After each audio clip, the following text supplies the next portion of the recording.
welcome back, ladies and gentlemen, to another great episode of the Better Than Sex Sports Podcast. Of course, you know I am the man on the street. Happy holidays, Pharaoh King. Tim Dog from Be More Careful. Shot up out to Orlando. Still, I do it big down there.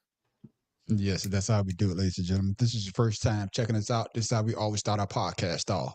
We always got to ask the brothers, how was their day? So, Pharaoh King, man, how was your day? I'll be honest with you guys. My day started. The day was fine, but it was the weekend that got me. The weekend, being a long weekend for us. Plus, it was my sister, my brother-in-law's, 14th anniversary.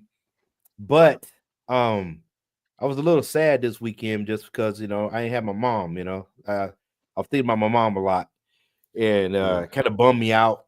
So I just kind of stuck to myself this weekend. I was gonna come over to your house, man, on the street, man, but I just couldn't get out that little funk I was in. And but hey, I worked through it. I'm here now. Yeah, that's how it is, man. We know I know you're feeling about your mom, man. Sometimes I get in that mood myself. But Yeah. glad that you're feeling better and glad that you're on the show. Man, shout out. How was your day, my brother? Man, I can't call it, bro. I just got to thank God that I'm on the other side of the dirt. You know what I mean? On the right side. You gotta say the right side. The upside. Yeah. The side that everybody want to be on. You know what I'm saying? Oh, yeah. This ain't no Yeah. Stranger Things, the upside down. This is real life. Like, bro. No, seriously, man. Y'all need to. I'm saying, if you're not one of those people, every now and then, go ahead and peek yourself into the world to see what's going on, and just look at what's going on in the different parts of the world, and realize how fortunate we are, regardless of how bad things are in our country right now. And if I didn't say Happy Veterans Day to all my brothers that's on this panel, I'm saying Veterans Day is a very somber time for me because all I do is think about all of my boys that are not with us anymore. So it's always kind of like a depressing kind of time for me. So I kind of like draw back, you know what I mean? So, but regardless, I'll be remiss if I didn't wish my fellow veterans a happy Veterans Day. Absolutely. Yeah, I understand. Yeah, I understand what you're saying, my main man. Shout out. Hey, man, we're thankful that you're on this side and, hey, enjoy life while you got a chance because you only get one shot at it. And once it's gone, it's gone. My Sure. main man, Tim Dog, man, how was your day, my brother? That's facts. You ain't never lied. No, my day was busy. Wednesday's always busy for me. Most of the time I have my physical therapy and then afterwards I'm suffering. But physical therapy is improving, so that's plus side. And to what Shada was saying, you know, we all have more important things on our plate than have to worry about how a selfish person is using their position to advance their own agenda. We have problems of providing for our family. We have problems of paying our rent. So for me, all the other bullshit that's going on in the world as far as this country, um, you get what you ask for. So for me, I say fuck that because my health and my family is more important than worrying about what somebody is about to do or going to do to this country. Facts. So Yeah, I hear that, man. It is what it is. You just roll with the dices. That's why I there look you at roll with go. the dice and you do what you got to do to make sure you maintain your sanity. Hey, the And that's the best world that believe, we're living in. best believe, Man, y'all want to, y'all could claim it on your taxes. This could go as part of my therapy. You know what I'm saying? For my PTSD. This is I one of got you. the I got you. things that I look forward to doing. So this is my therapy. So we might have to collect some change off of that. You know what I'm saying? I got you. I Yeah. got you, man. Yeah. As You for right me and my about brothers, that. man, my day went well. Like I say, like Pharaoh, get to go back to work today, and sometimes just don't feel like I wish I had took the whole damn week off now. Shit, but I know it's gonna carry on, but it is what it is, man. We do what we do, just like Shada say. Sending our shouts out to all the veterans out there, the ones that we lost, the ones that stood here. Before we move on to the show, did anybody go get them anything free to eat this yesterday? Oh, Hell no, man. I'm not standing in line for shit. Did that shit in the army. I'm not standing in line. mm, I was doing that when we mm. were on active duty. I hated it. I couldn't stand it. Yeah, thank Yeah, you, but no thank you. I did the same thing because my wife wanted, let's go out. I'm not going out there. Call my daughter up. She said the same thing. Now I'm good. so, I mean, so I don't want to eat no it's- pizza. I don't want no, I don't want that nasty. I don't want the nasty food, man. It's nasty. I got you. But for all you veterans that go out there and get the free food, man, more power to you. But the man on the street not going to do it. Fellas, man, we got a good Man, show for I'm them sorry. tonight, man. I did it. I enjoy it. I get my vouchers and I use them for later. Fuck all y'all. got It's you. free. I got That's you, the man. Do favorite what you word gotta in do. dictionary. Free. Oh, What Ah, I say? wrong with that, bro. you know what I What I forgot just to say? do, though? What I say for all the brothers and Yep. sisters go out to To do each more his power own. to you. To each his own, because the man on the street not To going to each do it. his own. Man, But fellas, you man, know what we I got a good forgot, show though? for the people tonight, man. What's that? What's up? No, I forgot they for Veterans Day at the PX, they always sell weapons for cheap. Oh, yeah. I forgot to got that. Yeah, I forgot to go out there. I forgot to go out there and get me something. Yeah, you need to probably go out there and stock up on You them don't need, bitches. you don't need But the PX for that. You don't need Hey, the you PX. right. I don't need it, but there's other people that got it. So Mhm. Yeah. They You call it just the talk to the right PTSD people, special. and they'll point you to the right one to get it. And they got free and clear register with government specs, everything on it.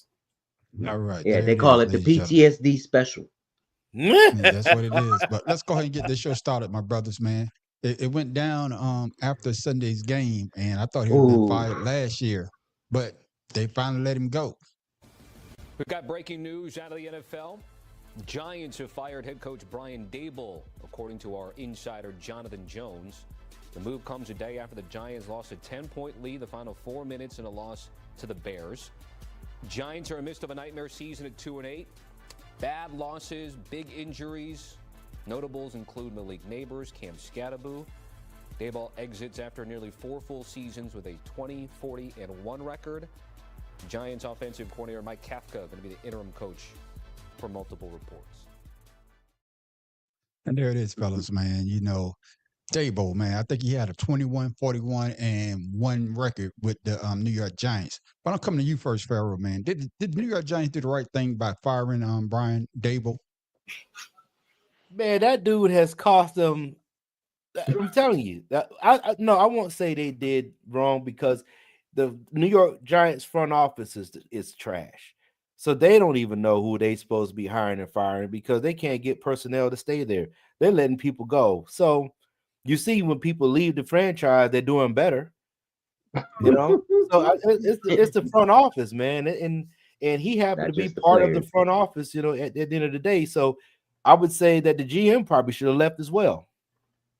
Yeah, I understand that. And Shouter, they say part of the reason that he got rid of him after 4 seasons, I think he's a defensive coach, but he's trying to be, the offensive minded, and he finally got a quarterback. And I think they say that this is like, oh boy, like 4th concussion that he got this year or could have gotten. I'm talking about Dart, and I think that's one of the reasons why they got rid of him. So, do you think that has something to do with the Giants firing him? Hell no, they ain't had nothing to do with that because look at Tua. Tua down there in Miami, he been concussed more than anybody daggone we know. He is the movie concussion. But old boy down there still got a job. Tyreek Hill daggone out gone for the year. They done traded away all of this. So I'm saying he still got a job. So he ain't got nothing to do with it. He just don't know what he doing. Fact of the matter is he had Daniel Jones. Now Daniel Jones over here running his name's in the race for MVP. Daggone Saquon Barkley. Yeah, Saquon Barkley. Sorry, Barkley went to Philadelphia Super Bowl. You know what I'm saying? Yeah. What are Not only that, and ran for 2,000 yards. Doing? Yep. What are you doing, my brother? That's daggone got this team shipping away these players that's obviously pretty. What is it there about you that you can't bring out that kind of pedigree out of the team? Then you lost Malik Neighbors for the whole year. So what we gonna do now? Start over? Because we done spend all this money bringing all this. Talking about? They put crab legs in for the starting this week. Man, listen. He's about to retire. Listen.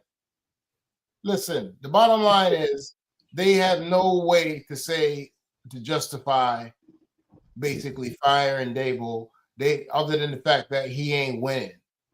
And Yeah. for some reason, I don't think he's a head coach. Like I said in my prior, I think last week I said the same thing. I said, look, some of these coaches need to understand that they might not be the one to be able to call the shots on the team. They might have to fall back to what they really know. Look at your boy Josh, what's his name, up in New England. He tried coaching a couple of times, and now he ended up right back in New England doing what he was doing for Tom Brady. You see what I'm saying? And that's what he excels at. Josh McDaniels. That's what he excels at. Brian Dable might be one of those guys that need to sit back and be like, okay, maybe I don't need to be calling shots for the team, but if I focus on defense, I might be able to go ahead to add some freaking value to somebody's organization. That's just me, though. Yeah, I agree with you on that. You know, he was a defensive. I think he was the defensive coach. I think they say that he worked. Yeah, I think he was a defensive coach and did pretty well, and that's why he got promoted to head coach. But Tim Dog, you know, you went down the list they shot at with all the injuries, with Neighbors, with Scatterboo, and then now Dart being in there. You know, Russell Wilson wasn't the quarterback of old, you know, and now they're starting crab legs, like Farrell said there, Tim Dog. But he's given up 21 points. They was up. I think they was up against Denver and lost. They was up against the team that they played last week and lost. And then you got your best player hurt. So that weighed on the ownership. Say, hey man, we got to get him out of here and get somebody else in here to right the ship. Your thoughts? That's just an excuse to get rid of him. We all know how the Giants been, and just like Joe was saying, you know, after Coughlin, you know, they really haven't been much of anything, and that's when they had Manning there. And once Manning left, the ship really started to sink. And to me, that's just a way to get rid of the coach, probably save some cap room. I'm trying to find his contract now, but to me, it's just an excuse for getting rid of him. I mean, would you throw Conklin in there, and concussions? I'm sorry, what's that, Shadow? I'm saying, would you throw Conklin in there too? Because Conklin went to Jacksonville and he didn't do anything in Jacksonville as well. So I'm just asking. No, I mean, just like you said, Saquon Barkley and Jones. To me, like you were saying, Shadow, it's the front office, and it's their responsibility to find these athletes that'll fit the system that they're running. But yet they seem to always blame it on the coach because it's always easier to do. Yeah, they got injuries. What team doesn't? But you don't see them firing a coach because of injuries, making up an excuse to get rid of him. So he just scapegoat. Yeah, but let me ask you this, Tim Dog, that I'm gonna go back around with the rest of the fellas. He did set Dart up for failure because he ran four straight quarterback draws. So you running the person that's supposed to be the captain of your ship, four straight running plays, and we saw what happened. So I know the head coach got to take the blame. We could blame the front office, but the head coach got to say to himself, if I'm going to keep my job, I got to keep Dart upright. I got to keep him in the game. But why would I let my offensive coordinator call four straight quarterback draws or four? You understand what I'm saying? Because he's supposed to be our next big thing in New York. Well, maybe the offensive coordinator was setting them up for failure, to call these plays and make the coach look incompetent. I mean, we really don't know. They're saying because of Drake, they want to keep, not Drake, Dart, keep him upright. But, if a team has a good defense, you can't do but only so much. And that's not always on the coaches. Sometimes it's on the players. But like I said, it's easier to blame the coach because he's expendable. I got you. In this case, the ball, he's just that scapegoat. I'm gonna push back on that. I understand it is a coach. I agree with Tim Dog about it being a coaching issue, but not for the reasons that you stated, Tim Dog. You got to understand when you put Brian Dable history with the New York Giants up against some of the coaches out there that have coached great teams like a Marvin Lewis that was in Cincinnati for a long period of time. How long did Cincinnati hold on to him before they daggone got rid of him. Rex Ryan, that's right now sitting there and get up. They gave him time and time after again for him to go ahead and rectify. The fact of the matter is, look at all those coaches and see Herm Edwards. Let's not forget about him either. And your boy Jeff Saturday. So they have a whole lot of people that understand what it takes to coach a team. And my thing is, it's not always easy being the guy to be the one that says, okay, that's the play, or call a timeout here or there. That might not be your forte.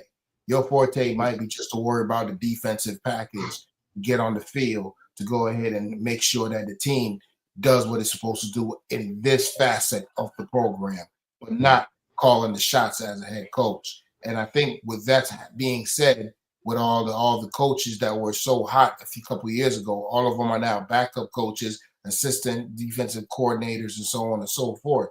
We need to get to the point where we understand that the head coach might not be in the best position for the team. And Brian Daboll is a good example of that. Think of all the players that have come through New York since he has taken that job that are now flourishing all over the NFL. That's rare. That's extremely rare. Yeah, But at the same time, would you call 4 straight quarterback draws? I mean, to me, that just sounds But at like the same time, you're talking about a coach setting them up. He knows he's already on the hot seat. So if Jackson Dart's going to give me my best chance to get him down, who else is he going to go throw it to? Who's he going to give it to? They don't have no tight end. Yeah. They don't have no wide receivers. So They who don't else have a running back. is going to give them the anymore. offense? Yeah, and then Farrell, and that's what I'm saying. You know, I know we're gonna talk about the front office here in a second, but it is the coaches.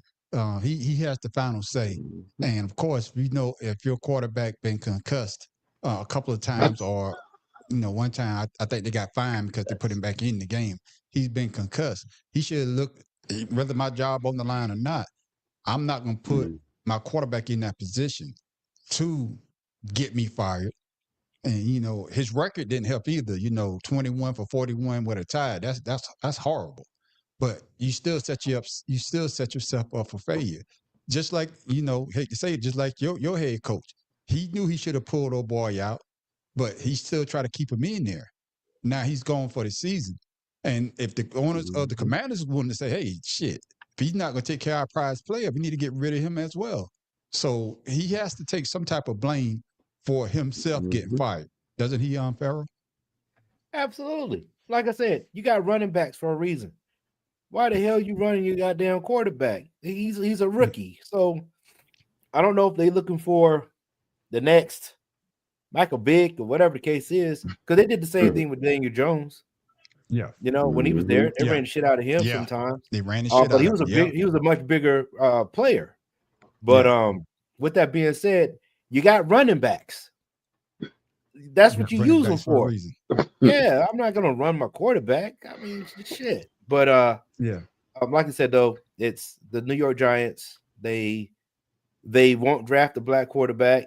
They don't know how to use a black quarterback, and then when they get him there, they bring him in the middle of the season, and their season usually is done like now. So I mean, like, what's going to happen? Yeah. This season basically done did Tim Dog and Farrell brought it up. I guess you read my notes again. But coming to you on this one, Tim Dog first. Should the Giants fire the GM as well and bring in a new front office to go along with the new head coach? They should have done that before they got the new coach. I mean, I'm talking about the coach they're gonna bring in now. Right, what I'm saying, get rid of the GM before they got the ball, and only because you're not solving the problem, you just making it worse. So if you have a problem with Coughlin and he goes somewhere and just like, man, you got a problem with the ball, but yet we don't know what his future may hold. And to me, like I said, it's just an excuse to get rid of the coach because it's easier. He's under contract. You can blow that contract away. But the GM is the one who really calls the shots and the owner, as far as players who they're going to select in a draft or players they're going to get in a trade. So to me, I got you. Yeah. Like you said, I know you say the coach is the scapegoat, dead shotter. But if I was the owner, and we all seen the when Bartley went to to the goddamn Eagles. Eagles. We saw the video when he said the guy, the owner's like, I hope you don't go to the Eagles. And then old boy tried to play hardball, and then the Eagles came and got him. And we saw what happened the year after that. But Shada, you brought it up. Shit. Drop down The and get your GM, he's eagle making on. it. Yeah, he's making the decisions. But I think they should have fired him as well as the head coach. Am I wrong? First off, you already know what more my stance is when it comes to general managers in the greater New York area. We're talking about from Buffalo, shoot all the way down to daggone the Meadowlands to New Jersey, shoot, stay there and dance with the daggone New York Giants, and then shoot back up to Madison Square Garden, and then shoot over to Brooklyn to daggone the Nets, then shoot over to the Islanders, then shoot over here. All the GMs in New York are all part of the same stupid ass damn decision-making process. They all suffer from the same thing. They know they're in New York. New York's going to be the center of attention no matter what happens. And as long as they could make ticket sales or gain a profit off of whatever happens to those teams, because they're so what you call niche and so American that we can just go ahead and just do whatever. Dang that. All them GMs in New York need to be fired. Every last one of them. They all make me sick. I can't stand them. Every last one of them. Start over. That should start. Pharaoh, your thoughts. Tell man. us how you really feel. Yeah, tell us how you really feel. You think that the GM should be fired as well as the head coach? And No. Keep his just ass let so that way is a W for Washington. Keep everything. I don't.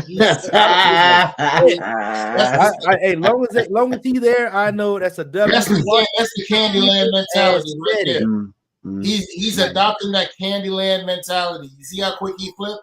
I'm telling you. No. Listen. Hey, listen. I'm gonna agree. That stuff was wrong. But no, keep the energy. You like the energy in that building. Keep it. So that's a W for Washington. I'm fine with it. Two W's a year. I'm cool. Keep his ass there. That is a real middle of the road, unbiased take on that situation. That's all I gotta say. I'm not gonna say too much because the Giants did beat the Eagles. So hey, they had their whole It was a Scatterboo, fluke. they had dark. Stop playing. It was a fluke. I'm not gonna say, but It was a fluke. For me, if I was the owner, I'm wiping the whole slate clean. I want the GM and I want the head coach to come in at the same time so we could build this together. But like you said earlier, Mara, I think that's the owner of the Giants. He's not gonna do that. He's gonna keep doing the same thing. They're gonna keep getting the same goddamn. How long results. he been the owner? I think forever. Well, I'm gonna say like this. Forever. He let down on that stadium. That Washington Commanders team is forever cursed because daggone he brought that damn orange daggone bastard up in that stadium. It is what it is, man. Hey, We listen, moving this man. along. We moving this along. We moving Man, this that's along. jacked up, man. Yeah, I know what you're going to say, man. You save it for Let's Pick 'em. I want you to say that for Let's Pick 'em. Say that for Let's Pick 'em. Then you get into it. But fellas, man, another death in the NFL, and he was the commissioner, man. So I want us to talk about Paul Tagliabue and his impact that he had on the NFL. For Paul Tagliabue, succeeding Pete Rozelle as commissioner was never going to be easy. Rozelle was widely regarded as one of the greatest leaders ever in pro sports.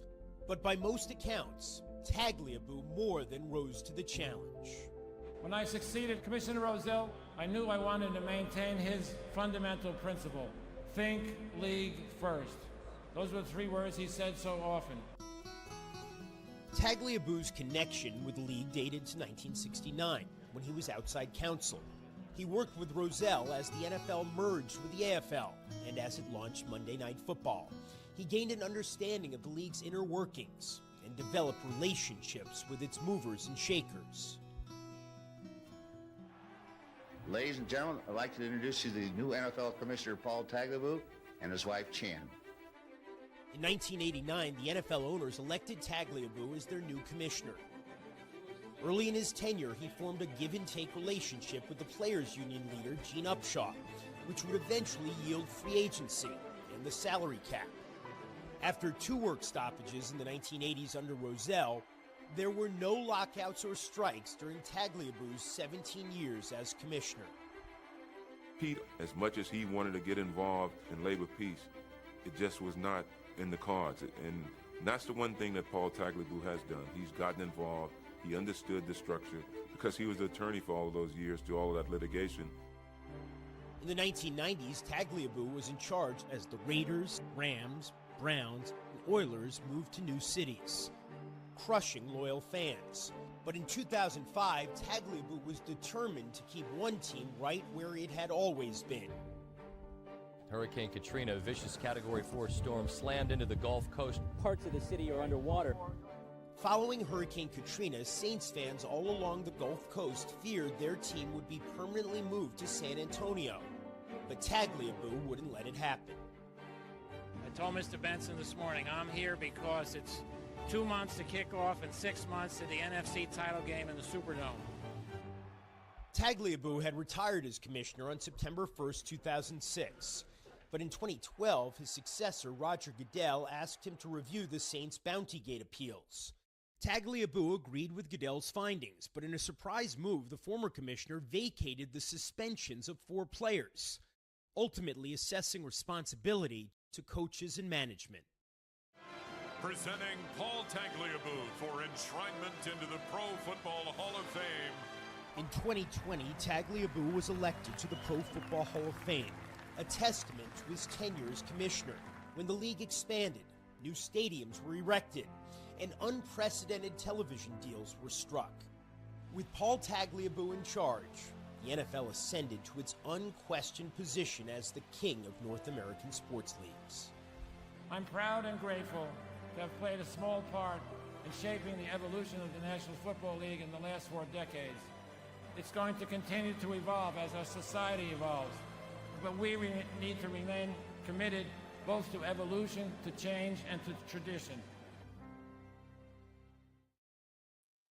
There it is, man. Commissioner Paul Tagliabue, ex-commissioner, died the other day. And Shot, I'm coming to you first, man. You heard everything that he did under his tenure as a commissioner.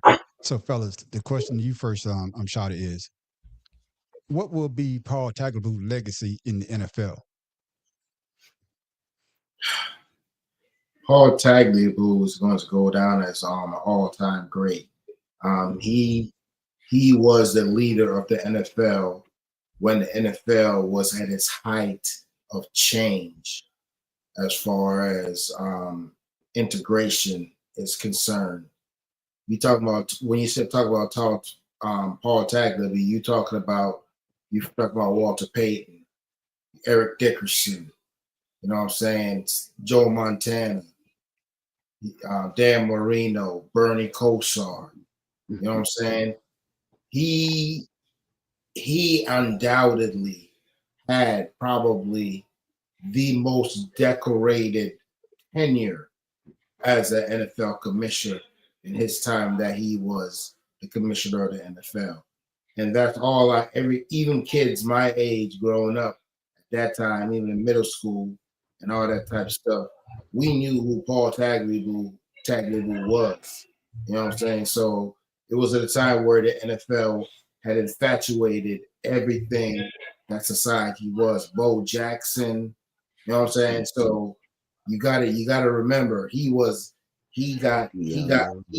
hit when the iron was hot, right on time. And that's a credit to his legacy.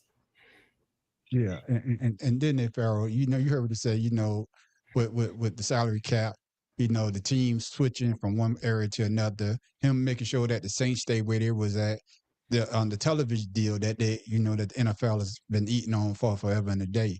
So what would you think his legacy is going to be in the NFL? Well, one is he's in the Football Hall of Fame.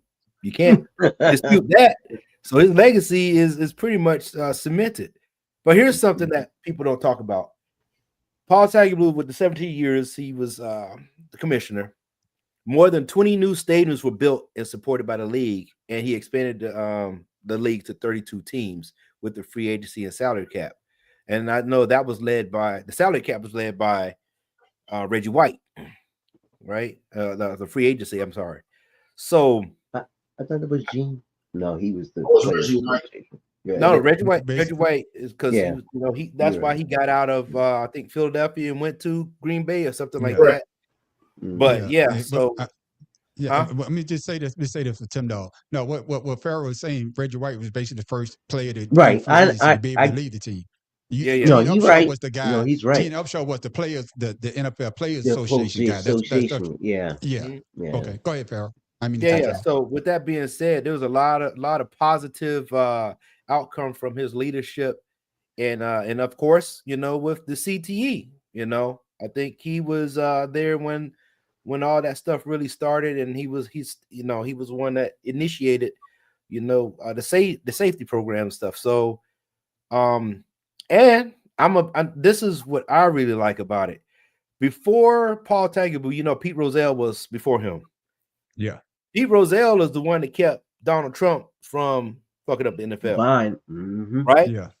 Paul Tagliabue didn't even let him come to the table. Yeah. All right.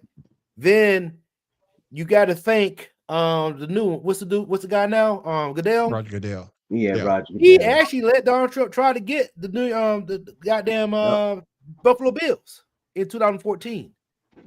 So to me, Paul Tagliabue not even let Donald Trump come to the table is outstanding for me. So hey, we good. I got you. And same thing to you, Tim Dog. What would be his legacy, man? Farrell said you in the Hall of Fame. He already broke down some of the other things that he did, but when you hear Pete Rozelle, what would you say? This is what the impact that he had on NFL, in my opinion. My opinion, the expansion of the league. In other words, the expansion to other countries. And he was the first, I think it was Mexico City, where the NFL played outside of the United States. And, I'm sure he probably didn't think about it then, but the impact it had on, the league. And even now, you have the expansion of teams within the United States, and to me, that right there will be his legacy. Making sure that everyone knows and experienced the NFL game. On April 1994. Yeah, and I think you hit it right on the head there, Tim Dog. I think for me, it is the expansion. Giving these smaller cities the time, the chance to get a football team. Because I never thought they would have a team in Jacksonville because Florida already had a team. They already had the Miami Dolphins. You understand? They already had the Tampa Bay Bucks, but then they put another damn team down there. You understand what I'm saying? So yeah, the expansion and what you brought up, Farrell, man. Keeping old number 47 out of there. Hey, it is what it is. He just did what Pete Rozelle, and then of course, the best thing I think he did, he got old boy suspended for a whole year. Old bitch ass down there in Denver. Hey, it's not the player's fault; it's that bitch fault. So, so I love that. He made sure that he was responsible for that. That's what I think he's best. He's best known for. You go back, pussy mouth, pussy mouth. Pussy mouth. The pedophile. Yeah. But we moving on, man, from one sad occasion to another, my brothers, man. This guy, he was a trailblazer before his time. This is another long video, but he deserved the same amount of time that Paul Tagliabue got. I'm talking about my man, Lenny Wilkens. Although Lenny Wilkens didn't start playing basketball until his senior year of high school, his talent quickly shone through. He became an All-American at Providence College and was later selected by the St. Louis Hawks in the 1960 NBA draft. Lenny came in and took right over in running the team. The team all looked up to him and accepted him as a leader. Lenny could do most everything. He was terrific. An undersized left-handed guard, Wilkens made up for what he lacked in height with sheer grit and determination, becoming a 9-time NBA All-Star. You knew Lenny, as a left-hander, was going to go left. And so you always try to make him go right. But he was so damn good going left, he still got around you. He was a very smart player. So he was a consummate point guard. Named player coach of the Seattle Supersonics in 1969, Wilkens made history, becoming one of the first African Americans to lead an NBA team. The object of the game of basketball is to put the ball in the hoop. That makes shooting a very important part of the game. After retiring as a player, he continued his coaching career and led the Sonics to 2 NBA Finals and their first championship in 1979. The Seattle Supersonics have won the NBA World Championships. We had Lenny, who had a wealth of knowledge as a player and really taught the game from a player's perspective. Lenny Wilkens exhorting his troops. His coaching journey also included stints in Portland, Cleveland, Atlanta, Toronto, and New York. In order to be successful, we have to respect one another. I think sports has always done that. Of course, to be successful, you got to know how to play with one another. In 1995, Wilkens surpassed the legendary Red Auerbach to become the all-time leader in coaching wins, a record he held until his retirement. Lenny was a wonderful person, hell of a coach, hell of a player. I mean, every aspect of basketball, he's been successful. I've been able to be a part of history to play for Lenny Wilkens. I've seen what it has to look like if you're going to win at a high level. Across more than 4 decades in the NBA, Lenny Wilkens' achievements are remarkable. Named to both the NBA 50th and 75th anniversary teams as a player, he was also recognized as one of the 15 greatest coaches in league history.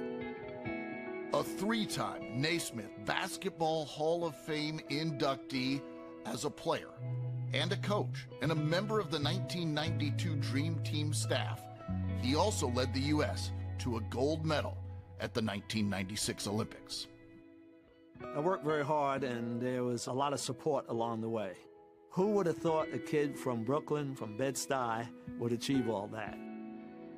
I've been very blessed. And there it is, there Pharaoh King, man. Lenny Wilkens, man. I didn't know he was one of the 50 greatest and 75th. I didn't know that. Man. I remember that. I didn't remember know that induction. Yeah, but you heard it put down, man. So what would be Lenny Wilkens' legacy in the NBA besides being 50 greatest and 75th greatest players of NBA history? Well, first off, I'm going to say when I first saw Lenny Wilkens, he looked like one of those R&B singers. I thought he was like something on the, like something like those days, or I didn't know he was a coach, but I know him as a coach. I don't know him as a player or anything like that. I don't want old Eddie Kane to go ahead and have fun. Ohio players, huh? Like Earth, Wind, and Fire type guy. So, I would say that with the '92 Dream Team, the gold medal, I do remember that. I do remember him coaching the Hawks, I believe, right? The Atlanta Hawks at one time. I think he had Spud Webb and all them on there, if I'm not mistaken. Yeah. So that's the only time I really knew about the man was that, and then the induction of the 50. I remember the 50th. I think I was in high school or some shit, but I wasn't a real basketball history guy, so I just I agree with you, man. Coaching the Hawks and then everything else that he's been doing. And then of course he was a player coach when the Spurs won their when the Seattle Supersonics won their only NBA title. So I think that was kind of I didn't even know they won the title. Outstanding. Yeah. They beat the Washington Bullets at the time, and Dennis Johnson. Damn, that's was the going way MVP. back. Wow. And Dennis Johnson was the NBA Finals MVP. Before he went to Boston and got a couple more rings there, he got his first one with the Seattle Supersonics. But you heard his legacy, his resume there, Tim Dawg. Your thoughts about Lenny Wilkens, man? Man, real quick, before there was the Washington Bullets, they were the Baltimore Bullets. Believe it or we not. know that. Yeah, boy, and for good reason. Yeah, we all know that. Go ahead. I'm like Pharaoh. That was terrible. My first memories of Lenny Wilkens is being coach of Atlanta with Dominique and Spud and all them guys. And I mean, I didn't know much of them because I just wasn't into it. But as the years go on and I learned a lot about him, I mean, he was like Bill Russell. Back in the day, you didn't have a lot of black coaches, let alone black player coaches. Right. So And that right there within itself is remarkable, especially during the 60s when they were player coaches. And to me, he's always been an activist. Once I got to know him, an activist for players development, players recognition in the game, especially black players. So I mean, he's definitely going to be missed. Because I just knew him with John Thompson, like John Thompson with and Georgetown. I just knew there was only like black head coaches I knew of. So no, you got old boy in Arkansas. No, I'm just saying, me not being a basketball fan, I knew of those two guys, Oh, okay, makes sense. Yeah, because I wasn't a basketball fan, so. Yeah. If you're a basketball fan, you can run it down the list. But I agree with you, Farrell. If you're not a basketball fan, especially us being where we at, especially where I'm at, they show the Atlanta Hawks all their goddamn time. So I get to see who it was. You know what I'm saying? Because that's all I got to see was Atlanta being in Florida. So yeah. So you see him all the time. And same thing for you, Shawty, man. When you think of Lenny Wilkens, what comes to your mind about his success that he had in the NBA and his legacy as well? I have a shirt that I love that someone bought for me and said the shirt says I'm cut from a different cloth. And when I think about people like Lenny Wilkens, they're cut from a different cloth. Those guys, they came up at a time where we were being suppressed, and for them to actually rise and come to where they are within the NBA as to be memorialized in the NBA Hall of Fame as a black man, playing the time he did and then coaching and leaving such a legacy behind, there's nothing else to be said. It's in and of itself. You saw Pharaoh said it. He's up there with John Tompkins, old boy from Grambling. You know what I'm saying? He's up there with all these cats. Mm-hmm. Yeah. I mean, and if a shout out to tag on, Prime for go ahead and putting out Allen Iverson biopic. If y'all ain't watched it, go check it out. It's dope as hell. But yes, those are legends. Lenny Wilkens helped create all of these legends that we talk about now on Sports Center and every other podcast out there. And knowing that he was left-handed, that's something that's new for me because I didn't know that. Yeah, and like my son think he's the best. He think he's James Harden #2. Like something wrong with these left-hand basketball players. Don't tell them not to say that out in public. Don't do that. I would say with Lenny Wilkens, man, we lost a lot of knowledge, a lot of basketball knowledge. Like you said, a great activist, a great head coach, put out a lot of great players, and somebody that was a trailblazer, like you say, Shawty, before.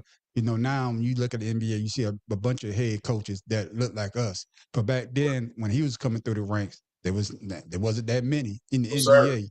And to be a player coach, that means that you're still playing out there on the court, and you still got a coach.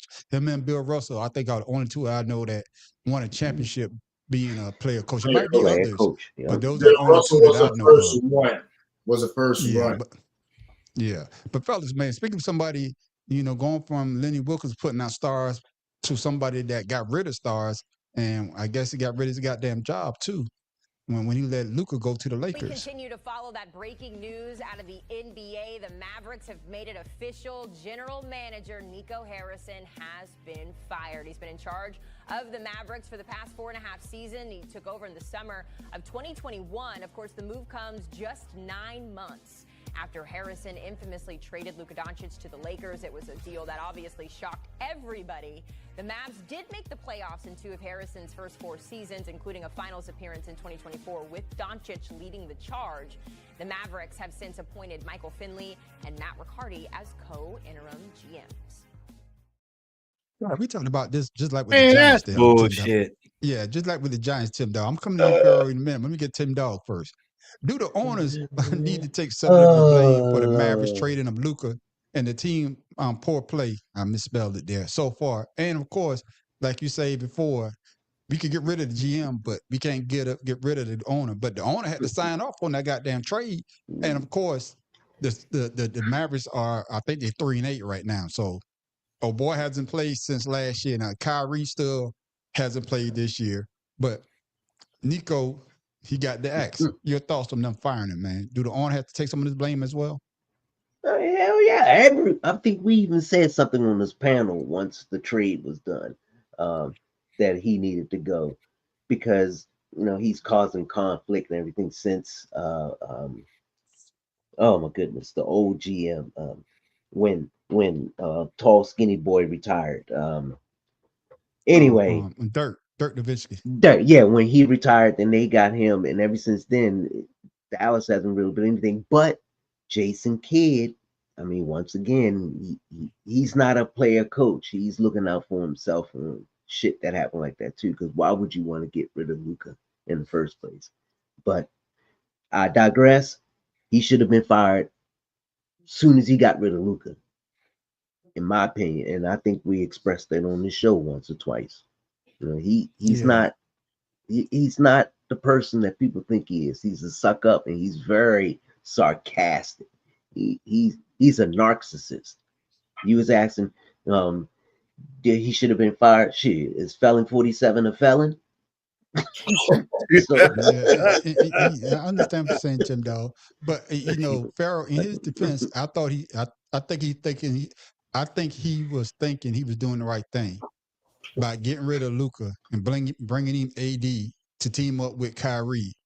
Even with AD's injury-prone issues, you put a big man with Kyrie and you got a small nucleus around the team that you're about to get. Then they got the number 1 draft pick. They didn't think they was getting number 1 draft pick.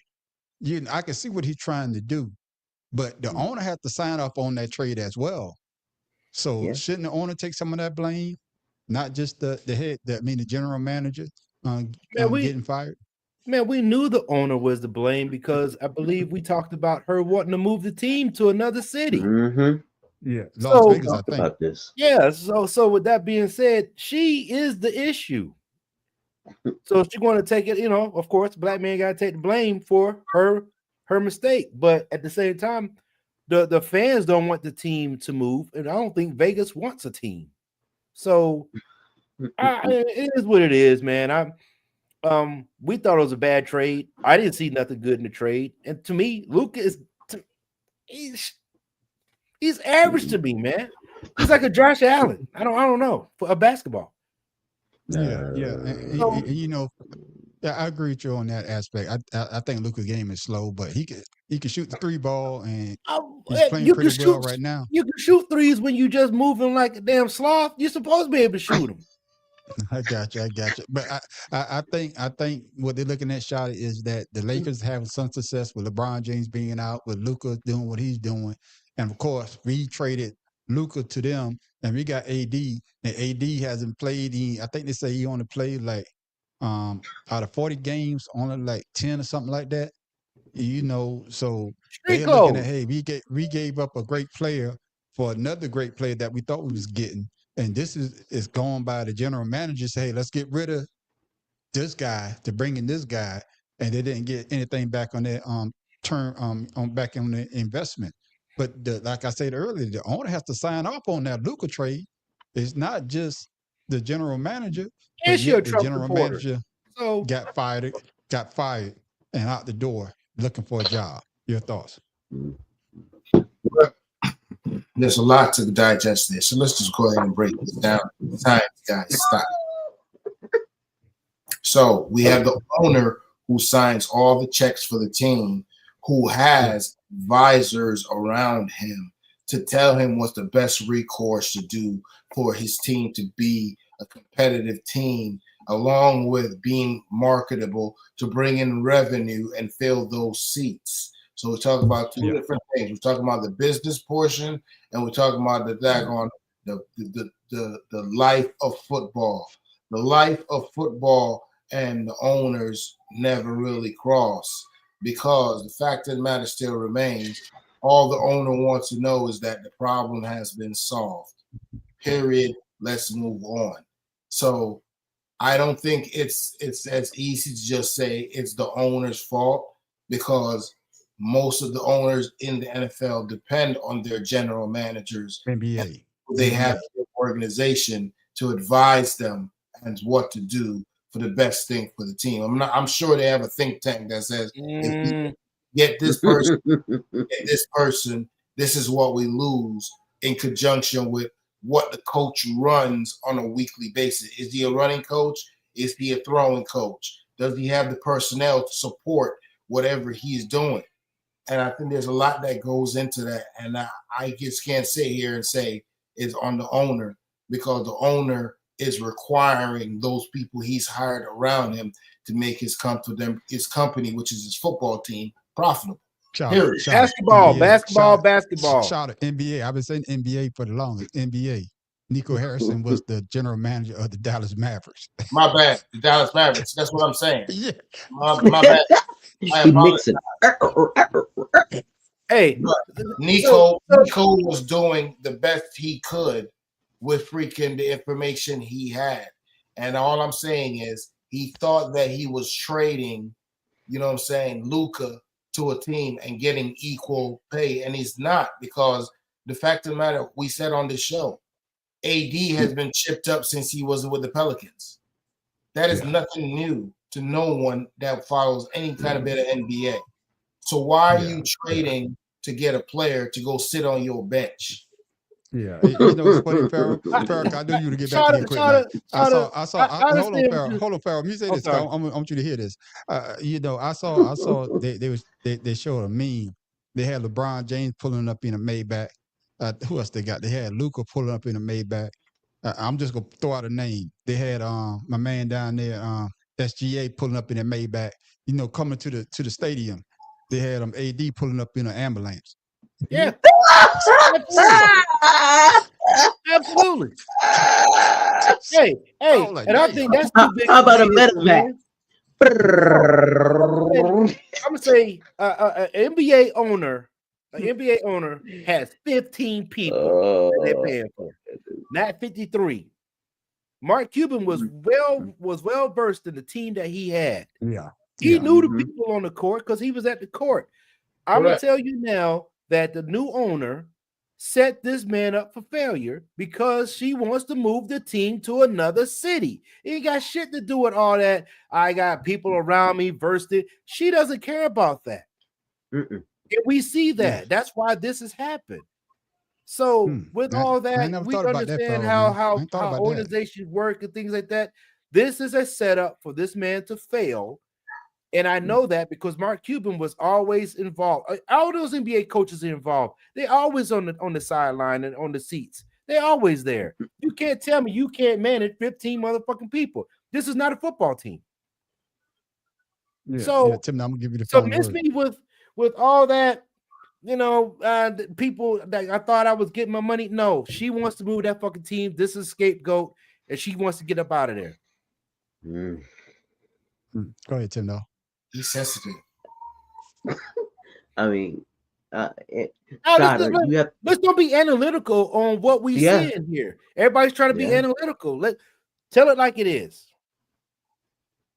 I don't know what you're talking about. The reason why Nico got rid of Luka was they were saying that Luka's conditioning wasn't good when he comes back for the season.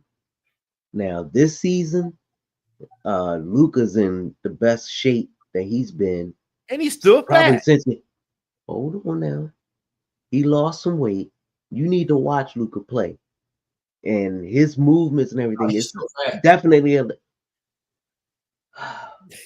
I could play like Luka. Shit, his work ethic is nothing like it was when he was with Dallas. So that kind of backfired on Dallas because they thought they were getting rid of a problem, but instead he gets around LeBron, and his work ethic is probably rubbing off on Luka. So Luka's in a better shape this season coming in than he's ever been since he's been in the NBA.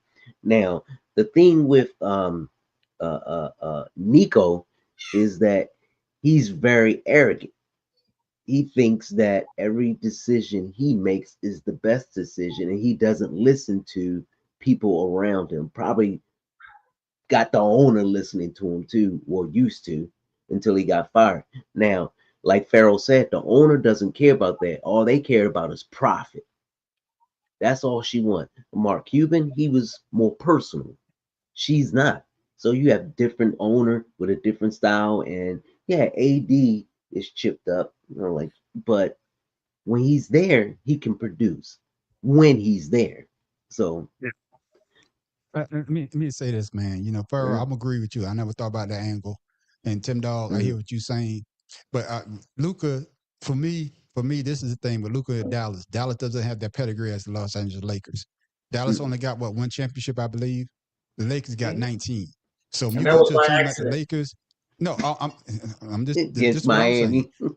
No, I don't give a damn who we got. They only got one. But what I'm saying is, when you go from a team, when you go from an organization that's not known for winning, and go to an organization that is known for winning, the fans not gonna let you come in there and be out of shape. I don't think LeBron had anything to do with that, because LeBron is on his way out. It's going to be your team now, Luka. You know, LeBron did bring a championship. Whether they want to put an asterisk by it or not, he did bring a championship there. And then it's teams like the Lakers, Boston, the Knicks. You got to perform. Yeah, those are big markets. Exactly. Dallas not a big market team, so that's what I think. What you got, Shada? I agree with you. The fact of the matter is, back in the day, you got to remember. You got to remember that we had athletes that oohed and awed us back in the day. You know what I'm saying? There was so much talent spread out across the NBA. Think about it. When you think of the Seattle Supersonics, what do you think of? The little boy, the white boy from Dagon, Germany, Detlef Schrempf, and freaking Dagon. The whole team. Yeah, Gary Payton. You had Sean Kemp, Detlef Schrempf. You name it. You got Clyde Sean Kemp and Gary Payton. Yeah, every team had an identity, and everybody knew who was playing for who, and who was going to match up against who, and who was going to do this. In the NBA nowadays, these kids nowadays, they don't even talk about that anymore. All they talk about is, all right, who's he dating? Who's he sleeping with? Who's he? Does he have a daggone show? Does he have how many kids he got? No, they're not interested in doing like when we were coming up. Because when we're coming up, guess what? We didn't have social media. The only freaking daggone thing that was gonna make you an NBA superstar is you gonna show Jordan up. You was gonna dunk on Charles Barkley, Dominique Wilkins. You was gonna look bad. Something. There was something to look forward to. There's nothing to look forward to but gun charges and who baby mama daggone pregnant and how many threes we putting up. That's it. That's the now, whole. Hey, and now who's gambling? Yeah. Nothing else. He say who's gambling.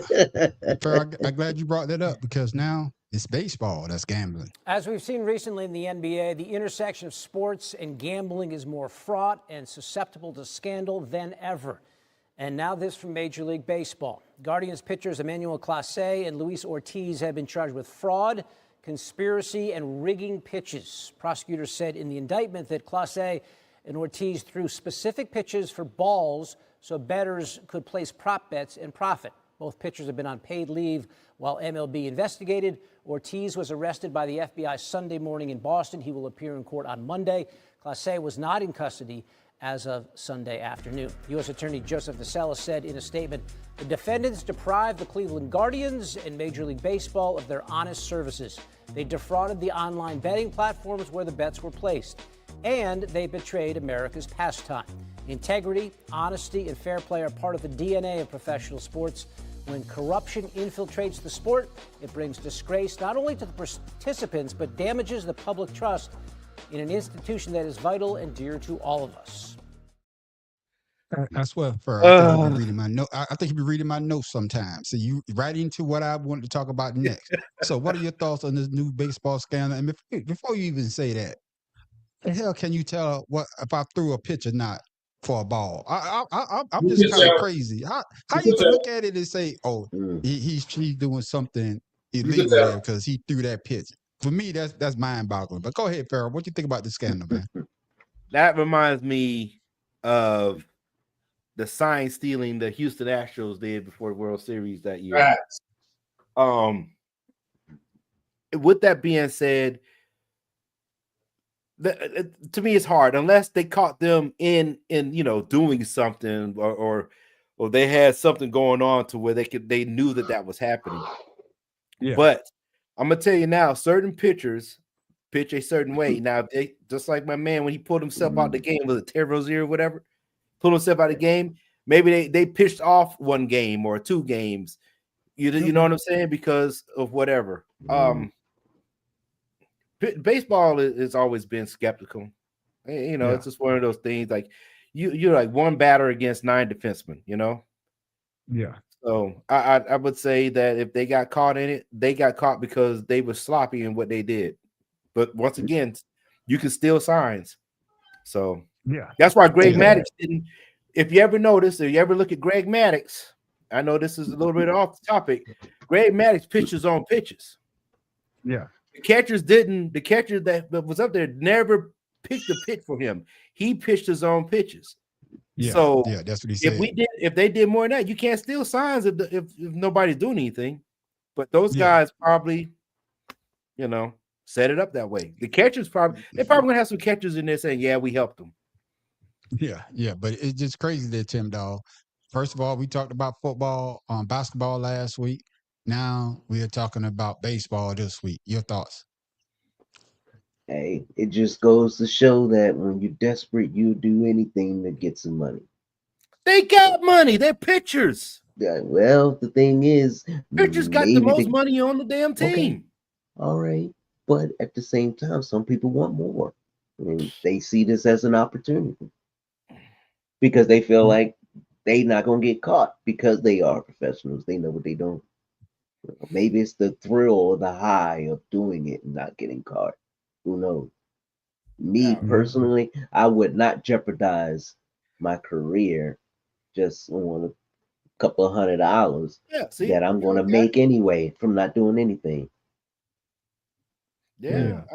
And I see what Joe said. They were telling folks exactly when they were going to throw the pitch so they could bet on it to get a big payout and share the bag. Damn. I guess, shit. Like I said, I saw a thing today, shot at, a guy was burying a body and the lady was like, basically, who you burying his body and somebody going to find out. Somebody going to talk. So he killed her. And then another guy came up and said, man, I saw what you did. So he had to kill him. So I guess this guy, you can't tell everybody what the fuck you doing. Oh, man. You get caught up. You get caught up. You got caught up, boy. we talked about this. We talked about this a couple of weeks ago with the gambling situation. Now baseball. And before you answer that, man, has gambling, it's always been gambling, but has legal gambling fucked up all the sports plus from now on? Shot, I want you to answer the first part of the question, and then that part, and fellas, I'm going to get your answer next. First of all, some of y'all been laughing because y'all know where my stance has been on this since I joined this podcast. I've been screaming this at the top of my lungs since I was freaking in Washington State, still on active duty. Y'all need to stop with this gambling. You know America has got an addictive personality as a country. We've been an addictive country since crack cocaine. You saw New Jack City. You see what happens when people get addicted to meth. You see them cats sniffing glue and huffing in high school. America is addicted to getting addicted to anything, and you're going to make it easier for them to come. Listen, I'm going to tell you like this right now. You remember when we were growing up, if you wanted to see a daggone a dirty magazine, you had to hunt that down, and somebody had to go find it on somebody's mattress, this, that, and the other. Now all the kid got to do is get on the phone. And next thing you know, you and Pornhub, you and all this. And now you're telling me I can do that with freaking daggone gambling too? I don't even got to go to the casino. I can go ahead and take my whole check and go to the daggone this place over here right online, deposit my check, get it the same day, and place a bet and get my ticket all at the same time. And I don't got to leave these Cheetos alone. Come on. Hey, gotta leave the Cheetos. And they got the Powerball. They got the Mega Millions. They got all kind of shit now. Bro, I told y'all from Jump Street, the minute they made this shit daggone legal when it comes to sports in America, it was going to destroy all freaking professional sports. And this is just the beginning. Wait till you start finding out the coaches are talking to each other. Okay. Yeah, I like what Joe then said. You got Instacart too. like Joe said, most people didn't know where to place a bet, but now anybody, anywhere can bet, and folks be in their feelings when they lose. Yeah. People, hey, Totally people, agree. especially the Cowboy fans, punching the TVs and shit. Then gave away your Cowgirls. whole family, giving your whole family inheritance away in one simple tap. Yeah, and talking about losing, man. You know, we said it before he came into the NFL. He wanted to play both sides of the ball, but now he's done for the rest of the season. There, Tim Dog. We begin NFL Live with breaking news from Adam Schefter. Per the Jaguars, Travis Hunter underwent surgery today to repair his LCL, which will sideline him for the remainder of the season. There was no additional damage beyond his LCL. The procedure was done by Dr. Cooper and Dr. Kaplan in Dallas, very renowned doctors. He's expected to return to full football activities within 6 months. All right, he's done for the season, Tim Dog. But this is the question: is it time for the Jacksonville Jaguars to have Travis Henry play one side of the ball instead of him playing both ways after this injury? I would say depends on his conditioning. I mean, 'cause he's excelling in both, and if he's going to get paid for both, I mean, why not? But if he cannot after the surgery, then I would say just stick to one. But right now he's doing well, and the injury has nothing to do with whether he playing both sides of the field at the same time. But some people are going to look at that and say it. So, Well, you know, I say forget it. I got you, Tim Dog. But Shaw, the only reason why I say that he needs to stick to one side, because instead of playing, let's say, 20 possession on defense, he's basically playing 45 on defense and offense. So he's not giving his body chance to, I guess, to calm. Because you on the sideline, you could just rest. But if you go back there out there on the field on offense, you really don't get a break. Then you back on defense again. So that's why I say after this injury, should the Jacksonville Jaguars come to him and say, hey, we're only going to play you on one side of the ball. Which side you want to play on, offense or defense? It's your choice. Or continue to let him do both after this injury. Your thoughts, Shawty? I'm like, you know what I'm saying? You know what? You know what old boy said in jail on the daggone Boondocks? We could do this the easy way. We could do it the hard way. The choice is yours. But listen, I don't see what that big. Okay, yeah, he won the Heisman. He was in college. Okay, it was a big deal. But Tim Tebow was a big deal in college too, and he was terrible in the NFL. I just don't see Travis Hunter being somebody like a Dion or a Bo in any form of fashion. Have y'all seen the commercial that him and the daggone Sunshine did? And you see them legs that boy got on him? That boy don't got no meat on his legs. He walk around here like freaking. You see them king crabs that the daggone. What's that show? Freaking daggone Wildest Catch or whatever. He looked like he got all the muscles stick just all on his thighs that's just attached to daggone two pencils. He need to eat. He can't play both sides of the ball and looking like that. He need to eat. I'm gonna need some potatoes and daggone freaking some beef in front of him for him to play both sides of the ball. I ain't never seen somebody that damn skinny daggone try to play both. Bo Jackson had legs like tree trunks. What are you doing? What are we doing right now? Yeah, I understand what you're saying, Shawty. Yeah, we say that about everybody in NFL. But I say that about my man that played for the Eagles, Devontae Smith. Hey, but he only plays one side of the ball. You understand what I'm saying? And that's what I'm saying there, Pharaoh. All right. After this injury, should the ownership and the team say, hey, Travis, you're a great player, but we want you to play one side of the ball? Should they make that decision, or should they, go ahead and keep doing what they're doing right now? Because I'm not sure did he get hurt on defense. I'm not sure did he get hurt on offense. I'm not sure. But now he's gone. But now he's gone. He got hurt. It wasn't even football related. He got hurt on training.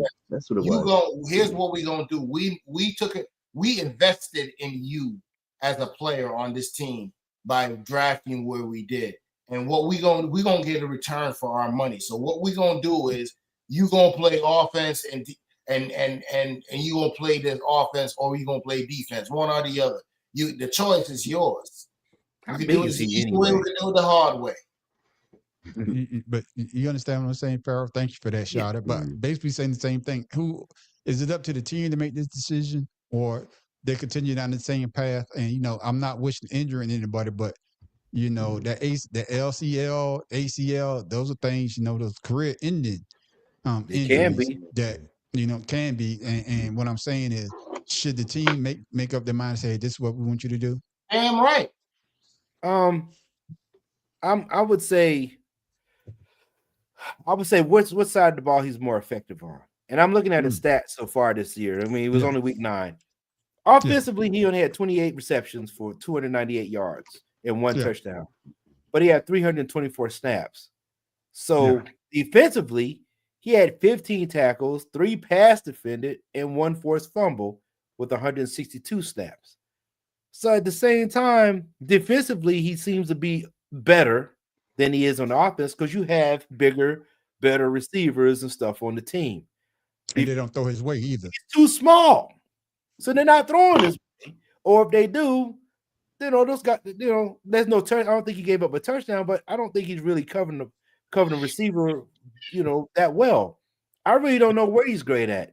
Can I ask a question? So, I don't know. Would you put him up against a daggone receiver like AJ Brown? No, you're not going to. He's 205 pounds, like Joe said. Exactly. I think 5 pounds of that is his fucking hair. So I would say no, he don't cut his hair. Okay, now down to 200 pounds. I don't know. Yeah, I would say I would put up against a person like AJ Brown because he has the strength to get off the line, but he has the speed to recover. It's not about But how his big height, you are. though?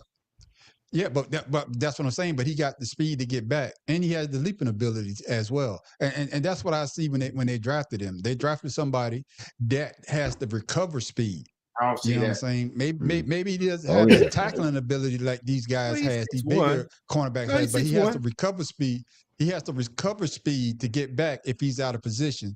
And we saw that in college, but like we always say, though, going from the college to the NFL is a totally different game. And of course, for me, I wish he would pick one side of the ball. He's not a great wide receiver. He wants to be a wide receiver because that's where all the shine is at. I think he's the better cornerback than he will ever be a wide receiver. And I think it's up to the team. Yeah, I think defensively he's better. That's what I'm saying. Yeah, defensively he's better. And I think it's up to the team. Like you say, Shada, we're going to do what's best for the team. Not what's best for you. We're going to do what's best for the team. And for us, we think that we want you on this side of the ball and this is where we're going to play you at.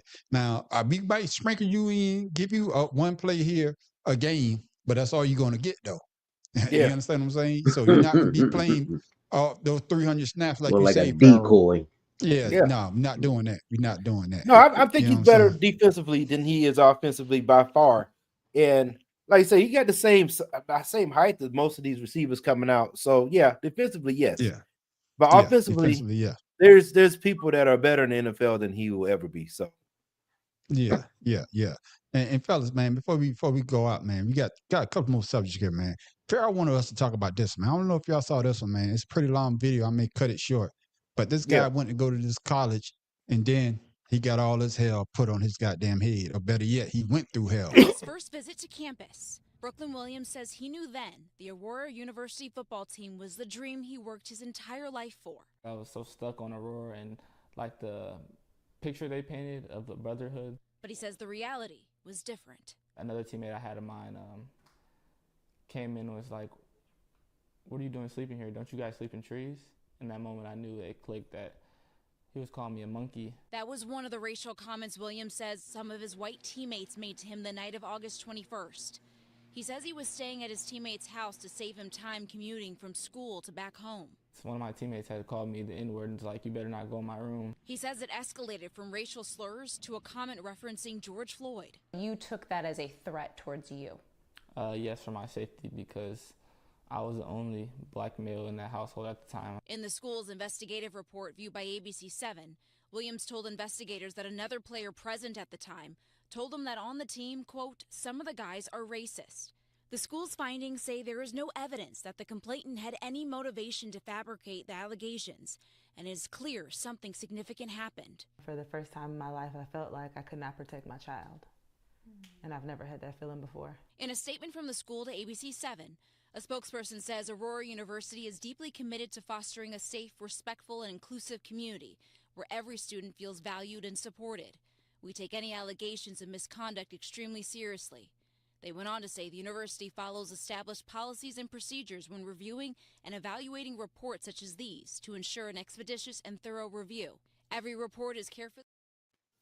There it is, Pharaoh, man. You know, I already have seen that, but I'm glad you brought that to the table. And I would say this for come to you first, Pharaoh, because you want to bring this to the table. Don Beebe or Don, he's the head coach of that team. He used to play for the Buffalo Bills, and he won a championship with Green Bay. Pharaoh, your thoughts, man? So the reason I wanted to talk about it was because of Don Beebe's reaction to the allegations. Don Beebe supposedly being a well respected receiver for Buffalo, four Super Bowls. He wins with the Packers. He wins, championship. And for him to let this one black player he has on his team, they gave him a full ride scholarship now. Yeah. To sit there and tell the parents, I have black friends, does not negate what has happened to this player on his team and dismiss everything that's happened. And I want to bring it out so people. Huh? You forget one other thing he said, and they tell racist jokes all the time. That's And he said we used to tell racist jokes all the time when he was in the NFL. Yeah. So, when I heard this, I was thrown aback. Like, I can't believe that this today, because he's been a head coach since 2019, and they ain't won anything. They're Division III schools. They ain't won nothing. But you finally let a black player on there, and you let him endure this type of this abuse, verbal abuse, which could have led possibly to physical abuse. And you're just gonna say some bullshit like that to the parents. So he's gone now. The student left, but still, that was a $60,000 scholarship that he had to let go because of racist comments from the teammates in the school. Yeah. Like I say, Farrah, I already saw it, man. I'm glad you brought it to the table. Tim, I don't know if you saw it, but the situation is crazy. Like Farrah said with BB, basically going to the parents to say, I got black friends. And we tell racist jokes like that all the time, but we're not talking about grown men. You're talking about a young man still developing into a man. Even though he's in college, he's still a young man, and he's still trying to figure things out. And then you go into a situation where, as a team, we supposed to be as one, but yet you're gonna tell me what you doing sleeping here? I thought y'all sleeping in trees. See, Pharaoh, like he said, he better man than me because I've been upside somebody's motherfucking head. Okay, man, I'm going to jail. Your thoughts about this situation?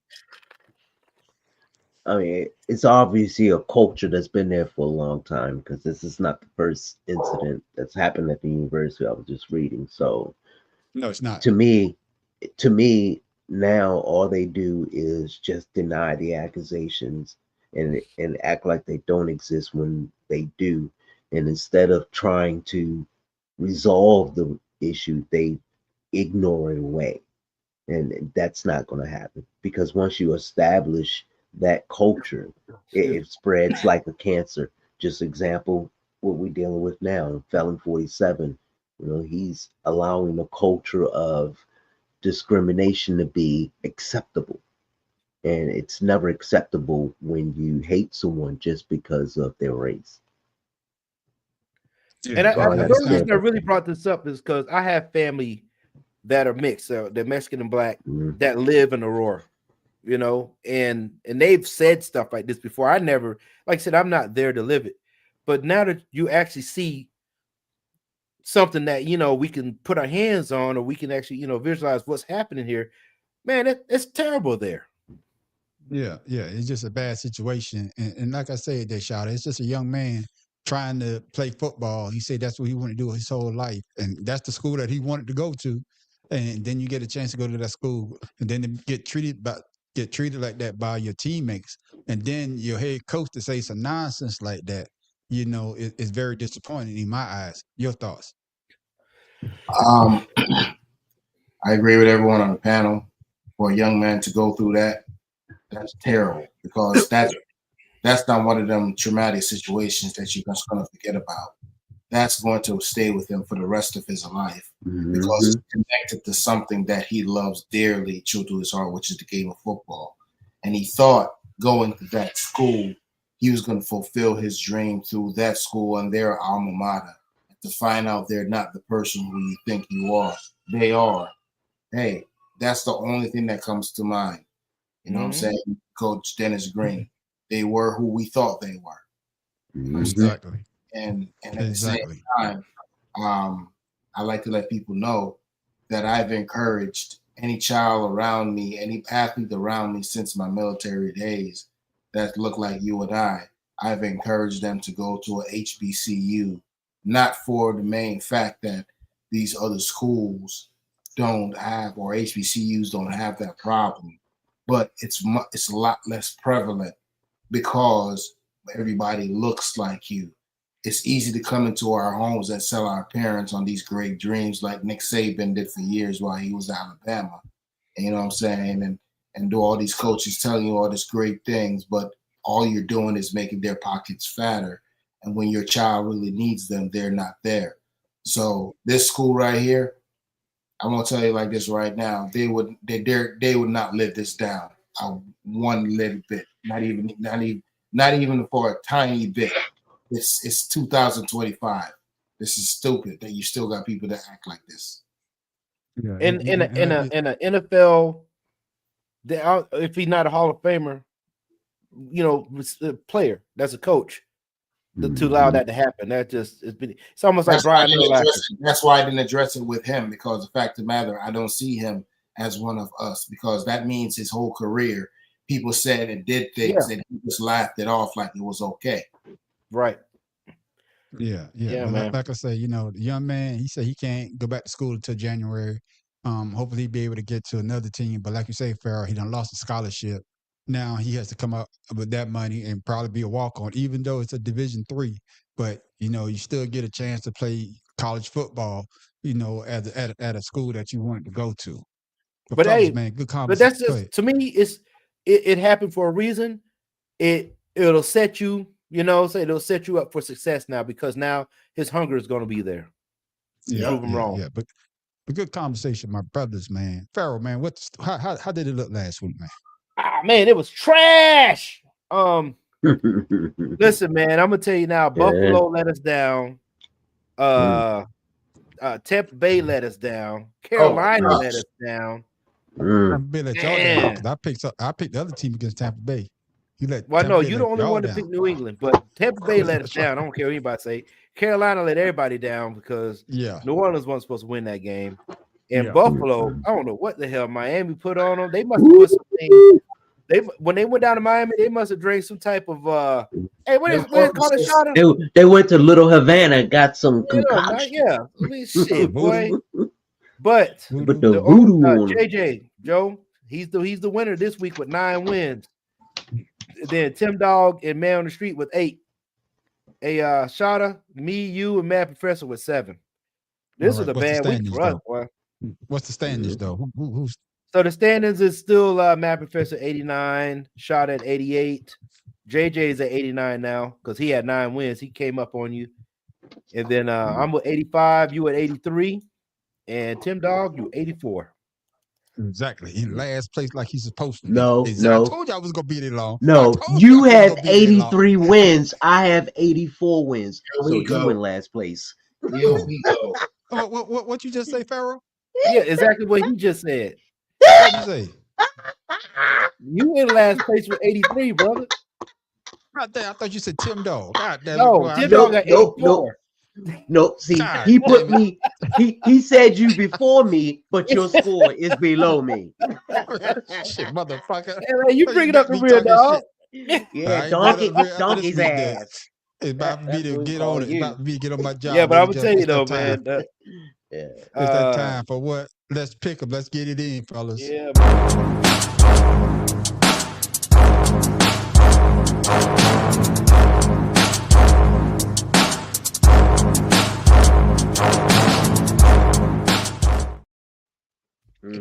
All right, fellas, let's go ahead and get into it, man. Because we already know we ain't got no sponsors, so I don't even got to do the commercial no more.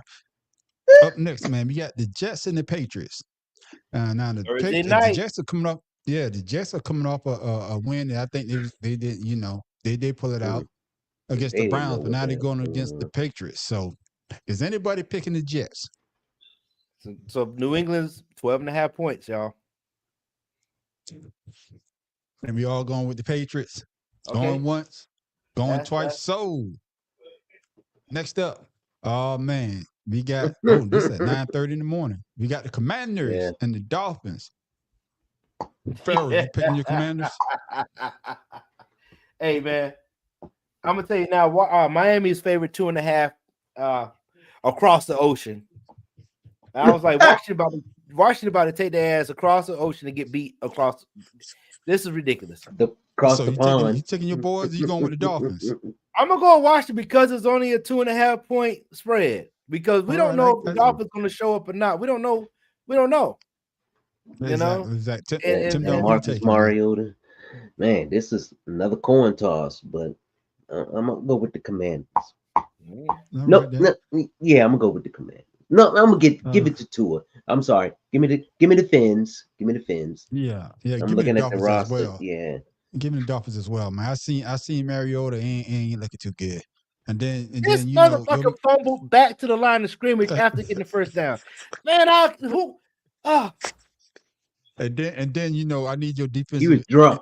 I need your defense to hold the composure. Even though I saw the video, the man punched him first, but they always catch the second dude. They always catch the second dude, and they call you don't punch somebody in mid-open field, stupid. Yeah. And You wait till punch you him get in the helmet. foul and get it. Hey, like you say, Pharaoh, why the hell they punch yourself? Pharaoh always say, man, he say, Chuck, why they always punch themselves in the helmet? They gonna break their damn hand. They got a helmet on for a reason. They're not gonna feel it, but Hey, don't punch it. it. Goddamn. At least slap the ear hole like my man used to do. You know what I mean? Deacon Slap the ear hole. Deacon Jones. Deacon Yeah, Jones. Deacon Jones. Shout out, who you got, man? Who you taking? Dolphins and who again? Commanders. Mariota versus Tua. Concussion against fumbling after getting the first down. How the hell you get fired on your day off? I think I'm going to go with the Porpoises because they have to go across water to get to the game, so it plays in their favor. Yeah, because that's a horrible analogy. Hey, yeah, I don't know why they don't do they have another guy that's the backup. They should start him. No, Yeah. the porpoises are in their element. They're going across the Atlantic. Only them can get across the Atlantic in no one shot. So there's no way Listen, man, I'm telling you now, they're gonna get over there to Barcelona. They're gonna go with a live show. Ain't nobody gonna be no good. Josh Johnson. I would say the Dolphins. No, it's a white dude, not him. Josh Johnson's gone. Yeah, Josh Johnson gone. I think the Dolphins is on a high because of what they did to the Bills. And like you say, Pharaoh, I didn't expect the Dolphins to go out there and put up the points that they did against the Bills. And then, of course, Allen played like we think he's going to play. He's going to fumble the ball. He's going to make some bad decisions. But yet they got him damn near the MVP of this year. Up next, my brothers, we got the Packers and the Giants. Anybody picking the Giants after they fired their head coach?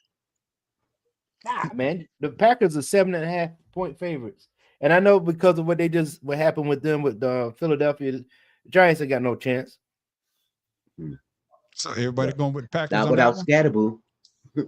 Scatterboo been gone. And Neighbors. I said, without him, they ain't gonna win shit. So we got without Dart, and like you say, they're starting in crab legs this time. And Okay, crab legs got something to prove. baby. Crab legs want to make sure he's still a viable third stringer, second stringer, and it's time for Russ to just go ahead and hang it up because I don't think he'll see the field again this year. Unless boy get a concussion, then he got to come in. But Russ looked bad last week, my brothers. Next up, we got the Texans and the Titans. Bad as Anybody taking the Titans? Anybody taking the Titans? Houston 6.5 point favorite on the road. Tennessee. Everybody taking Houston on that Cam Ward. Yeah. We all taking Houston. Cam Ward. Okay. I'm not falling into that pit. Nope. Texas. Because Houston has the number one defense right now. Yeah. Next up, my brothers, we got the Panthers and the Falcons. Oh my goodness. Now this is a coin flip right So here. Atlanta's 3.5 at home. But it's a divisional game, though. Yeah, that's 3.5 at home. And Joe, I'm sorry, but I gotta go with Carolina because their defense is better. Atlanta don't know if they want to play or not. It depends on if they go to the strip joint before the game. I don't know. I don't know what's happening. I'm gonna go with the Dirty Birds. Going Dirty Bird shot? Okay.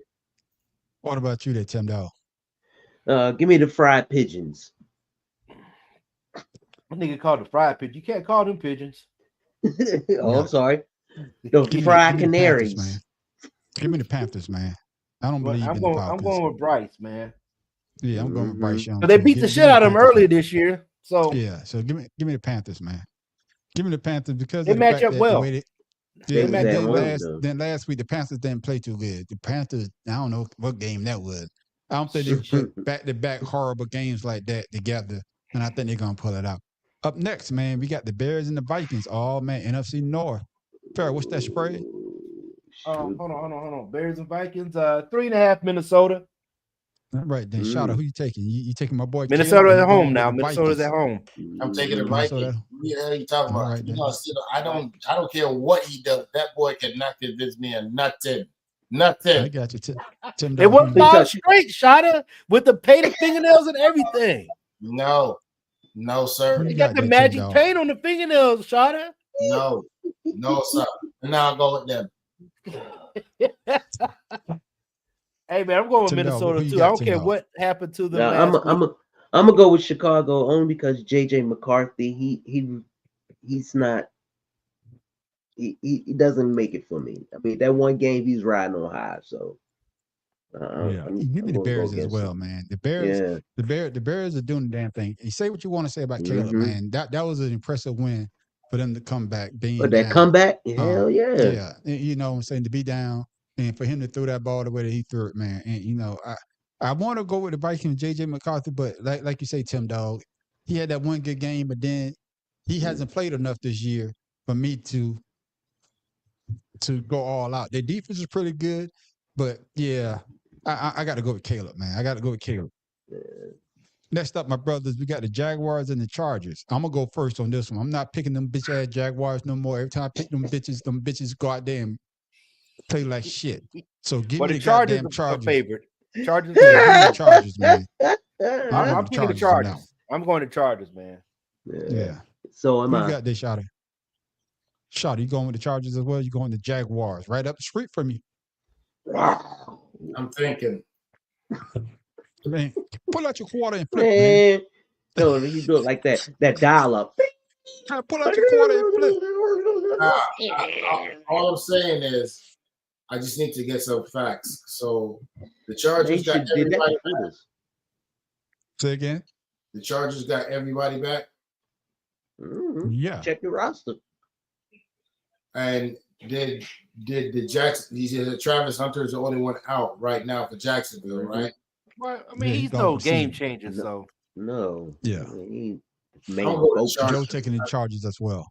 I'm taking the Chargers. I'm not risking. Okay, we all going with the Chargers right there. Up next, fella. Now this is gonna be a good game because both teams got something to prove. It's the Bills and the Buccaneers. Shot, I'm gonna let you go first. Are you going with your boys or are you gonna go with the Bills? It's a toss-up. Well, Buffalo's 5.5 at home. Yeah, I'm gonna Buffalo at home. Huh? You going with the Bills? I'm going with the Bills. I don't trust Baker. What about you, Tim Dog? Try and prove nothing. Yeah, give me a home with a Buffalo home. Yeah, I'm going with the Bills as well. Because Baker, he looks good, but last week he didn't look too good, man. I don't know that defense didn't come to play. But you cannot trust him. And then Josh Allen got something to prove. He got something to prove because of the fact that they played so hard against the Dolphins last week. They got dismantled. Mantle, yeah. But I won't be surprised. I won't be surprised if the Buccaneers win. Farrell, you know, I might be texting you. I might make my like you did. Might make a change at the last minute. But for right now, I'm going Buffalo on this one, though. Yeah, you on Buffalo on too? this one. Next up, my brothers, we got the Bengals and the Steelers. Anybody picking the Bengals, you know, they be up. Pittsburgh 5.5 favorites at home. Tim Dog, who you got? Man, I want to take the Bengals because Flacco actually is doing pretty good. but that's still curtain defense. Give me Pittsburgh. Yeah. Give me All right, then who you got there, Shotta? I'm going with the Joe cardiac taking the cat. Steelers. the Who? cardiac cat. Oh, you going to Bengals? Yeah, I like that Bengals. one. The cardiac cats. Yeah. What about you, Farrell? Who you taking? I'm gonna take bitch ass Aaron Rodgers and the Steelers. Yeah, I'm gonna take bitch ass Aaron Rodgers too, cause motherfucker let me down. Every time like I say, I ain't let Farrell talk to me out. I went and picked him this damn time. This motherfucker went out there and laid a goddamn goose egg. Motherfucker didn't even get past the goddamn 50. Did we all pick? We picked Pittsburgh. No, Huh? I picked No, I picked the Chargers. You the only one to pitch Pittsburgh. Oh no, Shada and JJ picked it with you. Yeah. Yeah, Last I thought week. them boys were gonna do something, man. I thought they was gonna do something, man. But No, last of course, week. they let me down. But Last they week, will- Pittsburgh lost. I know they lost, but they were not gonna lose this week because of the Bengals defense. Their defense is horrendous. God damn, they can put up all the points, but their defense can't stop nobody. So give me the Steelers as well. Next up, my brothers. Anybody taking the Cardinals? They playing the 49ers. I'm gonna take the Cardinals. Okay. Hey, All right, it's that's only one. it's a 2.5 point. It's a 2.5 point spread. Arizona at home. I got you. I got Tim Dog. Who you got? I'm not taking the Cardinals. No, I don't believe that. Give me the minor 49ers. All right, then. And who you got there, Shotta? I gotta go with the Niners because they want to keep pace with the Seahawks. Yep. They know they cannot lose this game, so I'm going with the Niners. Joe taking bang bang Niner game. Yeah, I'm going with the 49ers as well, man. Oh yeah, I'm gonna be the It's only just- one winning this week. I like it. Yeah. Yeah, it's just the fact that I'm going with old boy. He looks pretty good. What, Purdy got hurt again or something, or they keep him on the bench? Because I haven't seen him play but a half a game. No, he was hurt. He's recovering. He's on one of my fantasy teams, and he's on the bench. Best believe. No, but he had came back. Remember, he had came back. With Yeah, Mac he Jones? still was on the bench. He still was on the bench. It wasn't Okay. that. Yeah. I'm going with Big Dick Jones on this one. Next up, fellas. Oh, this is gonna be a great game. Seahawks, Rams. Farrell, who you got? I'm going to Rams because they got a better quarterback and they are they got two good receivers. They got good running back. Offensive line is decent, and the defense keeps them in the games. I'm going with the Rams. Who you got? I'm going with Diddy's favorite team, ramming it up that ass. Hey man, enough. Enough. I got you. Who You you just taking too there, ill. Shotta? Are you going with the Sea Chickens or are you taking them Rams? Look at Shadow face. I can't believe what I'm hearing. What's going on? No shit, man. That's one of those Orlando Brown type of damn comments. I There didn't you know- go. I didn't know what to do with that in my cerebral cortex. I didn't know what to do with that. Oh, imagine it just like I said it. Negative Ghost Rider. I'm gonna go ahead. Y'all know how I feel about daggone thyme and curry goat and potatoes and everything in there with me. I'm gonna eat up the ram business. I'm gonna season them up. I'm gonna go ahead and make sure that put some Scotch bonnet pepper in there, pan it. Nigga, do you want the Seahawks or the Rams? I want the Rams, man. What? First of all, He's giving us a recipe. First of all, you need to watch your tone. You need to call me a ninja, not a ninja. You need to call me a ninja. Hey, give me the Seahawks, man. The Seahawks done put up 40 points the last two games. Their defense is playing outstanding. Oh man, they got lucky on that one. Little. I'm just saying tip out of they the end zone. they playing outstanding, and then it seems as though that they can't lose. And I want to pick the Rams, like you say, Farrell. They do have the better quarterback, but Yeah, I think the Seahawks got it something. depends- I it think they got depends. something right now. Right on the street, it depends on the curry seasoning you're using. Because Yeah, if yeah. you use the right curry seasoning, the ram not gonna come out good. Yeah. Is a Seahawk an actual bird? Let me look that up. Yeah. Yes. Bird. Yeah, it is. It's a bird. All I know is goddamn seagulls. I don't know shit about no Seahawk. Well, you need to do Well, some National you need to go on. Geographic. Yeah, you need to do some Tim, research. Not everybody's a herpetologist like yourself, okay? Hey, I'm Yeah. sorry. Next up, fellas, I- we got the I can Chiefs and the smoke it. Broncos. This is a good game. The Chiefs got the win. The Broncos are damn near playing lights out. So, Farrell King, you up first. Who you taking? The Broncos or the Nah, Chiefs? nigga, it's called an Osprey, fool. Ain't no goddamn Seahawk. Anyway, Same Which difference. Baltimore or Cleveland? No, we're Broncos, talking the Chiefs. Chiefs and the Broncos. Oh man, I'm going to Kansas City. I can't stand Denver. Only reason I picked Denver because I hated the other team worse. Yeah, I Going got Chiefs, Tim Dow. Who you man. taking? Joe taking the Chiefs as well. Mm-hmm. You got Tim Dow. Shit. Oh, Shit, man. Shit. Who you got, Shadow, man? Yeah, unfortunately, I'm gonna have to go with them damn Native American wannabes. Kansas City. Yeah. Well, you know who I'm going for, so you need to ask me. And Yeah. damn sure ain't the Broncos, his bitch ass coach they got. I'm glad Paul Pussy face. Tagliabue did it. The best thing, like I say, the best thing he ever did in the NFL his whole career was to suspend that bitch ass Sean Payton for a whole year. And you got to remember I'm too, the Chiefs I'm gonna go to Paul Tagliabue. Well, they probably already had his funeral. But if I had went, I would have went with champagne, and we'd be like we just won the championship. I would have been poured it on his casket. Damn, it's for the homies. No, that's not for the home. That's for him suspending that bitch ass Sean Payton for a whole year. Yeah. Damn. That's Hey, not my this brother. one person champagne.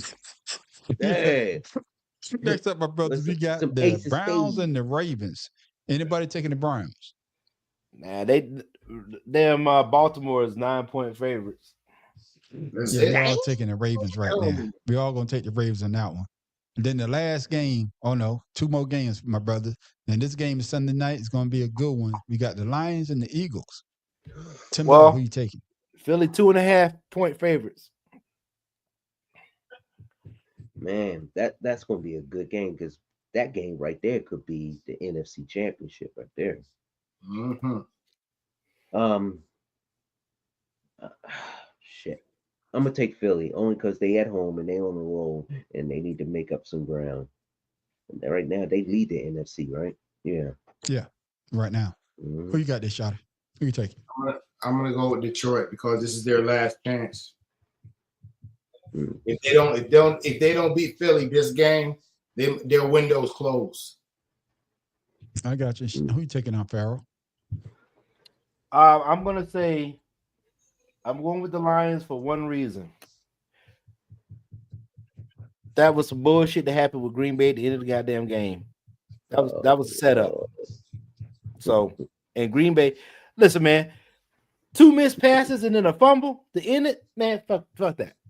Green Bay should have won that game. We know it. Conspiracy, especially the false start that they missed. I'm going with Detroit. Hold on now. Hold on. You know, both of them false started. When the Lions did, not the Lions, when Green Bay did their tush push, they false started. They didn't call it. The Eagles they didn't call it. And then Jalen Hurts fumbled.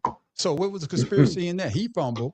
Exactly. And then, of course, he knew. boy Yeah, he knew. He did. What the hell are you talking about, Farrell? I'm talking about the last 3 plays when after the touchdown, it was 10-7. The last 3 plays, they dropped 2 balls and fumbled the ball to end the game. That's bullshit. That's when you know that your team. I could see if you say that it was a conspiracy if they was playing in Philly, but they was playing in Green Bay. The home team always get the goddamn advantage. So you could, but you know who I'm taking. I'm taking my boys, my Hey, Eagles. you know why I say that? Because I'm a hater. No, that's all. I know you're a hater. Even though my offense look like shit right now, hey, we still find a way to win. And you got AJ Brown. That's another reason why you're gonna lose. Because you got AJ. And you don't know if he's gonna play or not. And always bet on black. So always bet on black. Because the Slim Reaper, he good. I don't know what AJ Brown is, like 13 yards. Come on, man. It's all good, but give me the Eagles in that one. And then, of course, the last game, I'm going to go ahead and go first. Y'all know I'm not picking the Cowboys. I did it one time this year, and they got blown out by the Denver Broncos because I couldn't stand Denver. But I would not pick them bitches again, even though all these I games, got Vegas on this one. I hope Vegas wears their ass out. Yeah, Raiders. Who you taking, Tim Dawg? I'm going to take the Raiders. Raiders and who? I'll take the Cowgirl. Raiders. I'm taking the Cowgirls. And how they get Monday night? They ain't playing nothing. But you know they're going up for last year. You know that's always a draw. Mm-hmm. And they playing in Candyland? No, they're playing in Vegas. They in Sin City. Joe taking the Cowgirls. I'm gonna have to take that too. The Raiders, Geno Smith is just is that bad. He's that bad. It's that bad. I know that joker he got beer goggles when he throw the ball. I get it. But hopefully he put on the right glasses this time. Nah, he's that bad, bro. I can't. This is not about fandom now. This is about common sense in football. And when you see Remember the Titans, you know what Remember the Titans look like. You don't know. Hey man, listen, what he need to do is buy a pit, get his hair together. Between Geno Smith and Crab Legs, it's gonna be kind of interesting this week. I think I'm gonna tell you like this, man. You know the Cowboys gonna win the game, but I just can't pick them. I can't do it. I did it this year, and I'm glad they lost. But bitch ass pussy mouth won, so I couldn't get a tie. To say the tie that I needed was when they played Green Bay. That was a tie. I needed that tie when they played Denver, but I didn't get it. Go ahead. Hey, Farrell, man, tell the panel why we don't do fantasy football. Man, because I don't do fantasy football because last play of the game I had Dez Bryant on my team. I found myself rooting for the Cowboys for Dez Bryant to catch a touchdown. Now I was like, man, what the fuck I'm doing? No. For me, it was Jason Witten. I'm like, whoa. What's going on here? Yeah. And then, like I say, the first year, I'm gonna tell you before we move on, Shot, I couldn't get your video. I need you to send it to me the day before so I could get it. Because if I do it now, you hear all us talking. Okay. But the first year, I didn't know anything about fantasy football. So what did I do? My defense, I picked the Eagles. My offense, I ain't picked no but Eagles players. I didn't know. Hey, Shot, it was hilarious. We like, ooh, I hope we get him on the bye week. I didn't know. So I was like, damn, I ain't got him on the bye week. I forgot who got him on the bye week, but I was like, I picked all Eagles players. Yeah, Shout out. That's how the man on the street did it. I ain't had no shit. Like I said, die how Eagles players shit. You sound like my little brother. He called me up talking about, man, let's get a fantasy league together. But I guess everybody in the family knew how fantasy worked except my brother. His whole entire team was the Raiders. I was like, that's what I'm saying. Yeah, I didn't the know. Raiders. Hey, you remember do you even get any fantasy points all the time? No. But I was saying, shit, I didn't know shit. But the next year, that's the year I had Dez Bryant. I think I had at that time to have a man on the team, the running back, DeMarco Murray. DeMarco Murray. So I was rooting, man. Then I find myself trying to trade and shit to get better. Man, I ain't got time for this shit. I just want to watch the goddamn game. Nah, there's a science to that shit. Fuck them. But there it is, my brothers. There it is, ladies and gentlemen. Hopefully y'all do better than us. Hopefully the man on true will be in last place. I got to beat Tim Dog. Long as I beat Tim Dog, that's all I want to do. I got to. That's a damn shame. His ass. That's a damn shame. Tim, I got to be the oldest person on the panel. I'm gonna trip your ass up at the end, though. You ain't doing so good right now. I know, shit. Hey, don't forget, because we have 15 games this week. It's only Indianapolis and New Orleans that's on bye this week. Exactly, my brothers. But there it is. But now it's time for my main man, Shotta, with today's in sport. Today's history in sport, my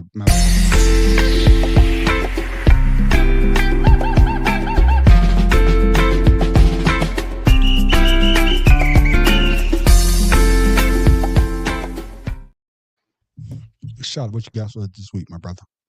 Well, there was a video that was supposed to be uploaded, but we're still working through our technical difficulties and stuff like that. I need to get it to my editor and producer earlier than the time that was allotted for me to send it to them. So I apologize for that. So moving forward, this day in sports, because I'm sure everybody got an imagination. If you watch boxing, you know what boxing is all about. You know what a heavyweight, a middleweight, and a cruiserweight and all that stuff look like. So in 1994, the year after I graduated high school, 1994, the year before I joined the U.S. Army. Yes. George Foreman. You know that Foreman grill that you like to cook on? That George Foreman grill? Yeah. That big, George Foreman at the age of 45. That was 5 years ago for me. Age of 45, knocks out Michael Moore to win the heavyweight boxing championship, becoming the oldest heavyweight champion in history. If you don't know, go and look that joint up. George Foreman showed them that daggone grandpa strength is still there, Pippin. You're still there. There it is, man. Now I watched that fight. That's the chicken off the grill.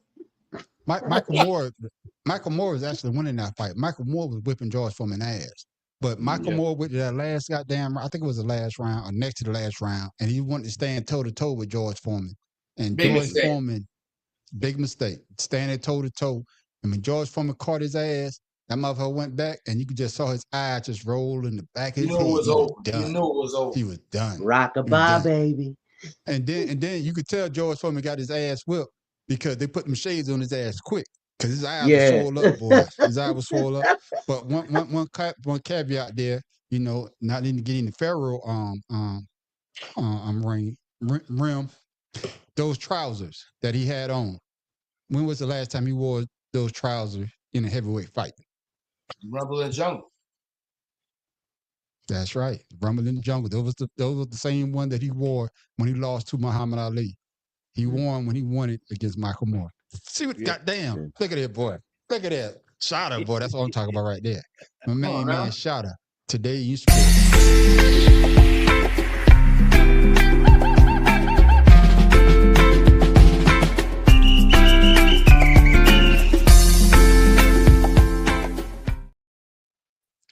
Ladies and gentlemen, it's that time. We've been searching high, we've been searching low.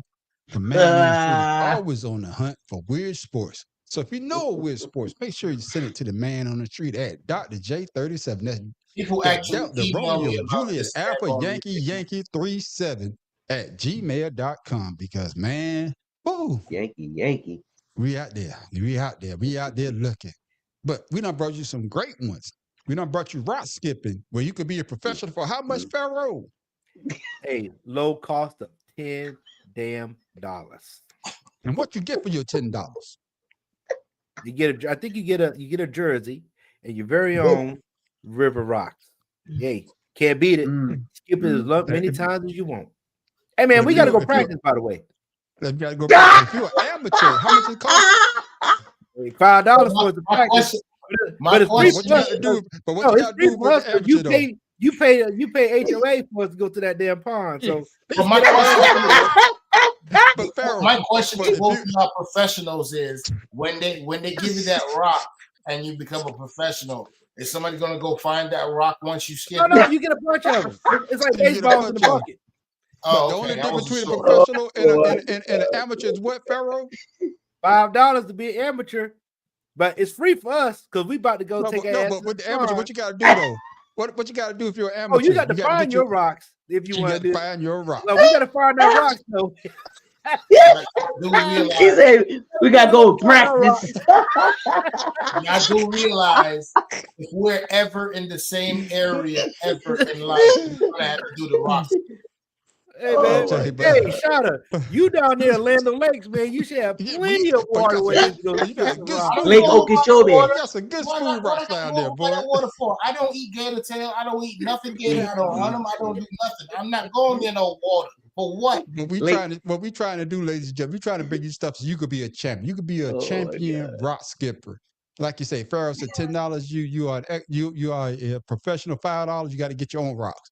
But we brought you other great. We brought you extreme ironing. Get on top of your house. You ain't got to plug your iron some shit. We brought you, if you got dogs, corgi racing. We brought you corgi racing. We brought you hamster racing. We even brought you snail racing. Go outside in your garden, find you a snail, paint a number on the side, and let it go. We might be there all day, but they're going to race all day. But somebody's going to win sooner or later. Hey, don't forget about the bird scratching. That's right. There it is. There it is. Nose water race. But we done brought you some good ones.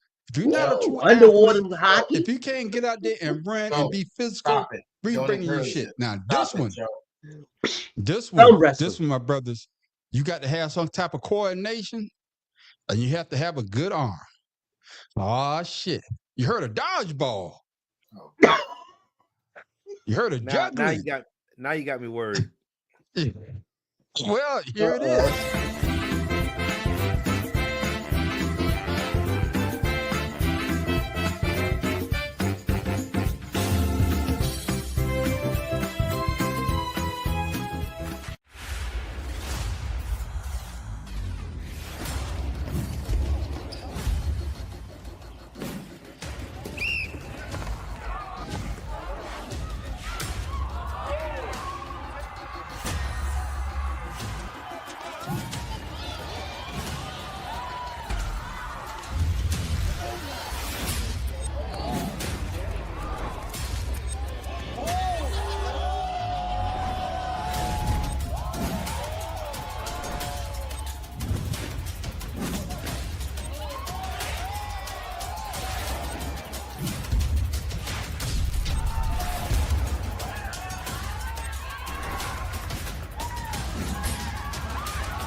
The technical gets served. I know y'all. I seen all y'all faces like, man, that's a minute in my life I wish I could get back. But what y'all thinking this week? Harold, what you think? You got to have some coordination, baby. Yeah, you know what was that? What's that bullshit in the carnivals where you throw a damn baseball to hit the bottles? Yeah, I know what you're talking about. Yeah, yeah, you know, you hit the bottle, knock all the bottles down. Bottle toss. The bottle toss. Yeah, it's just from a bottle toss, except for it seems a little unfair that you get hit in the face while you're trying to juggle some goddamn pins. That's unfair. And I mean, that dog was hurling that shit too. I don't know, man. That seemed dangerous. You might have to. I told you, you got to have some coordination, baby. Shit. Some people out here could juggle. Some people out here could throw a dodgeball. So you could be the juggler or the dodger, or the hell you call the dodgeball thrower. One or the other. Shot him. That's a dumbass sport.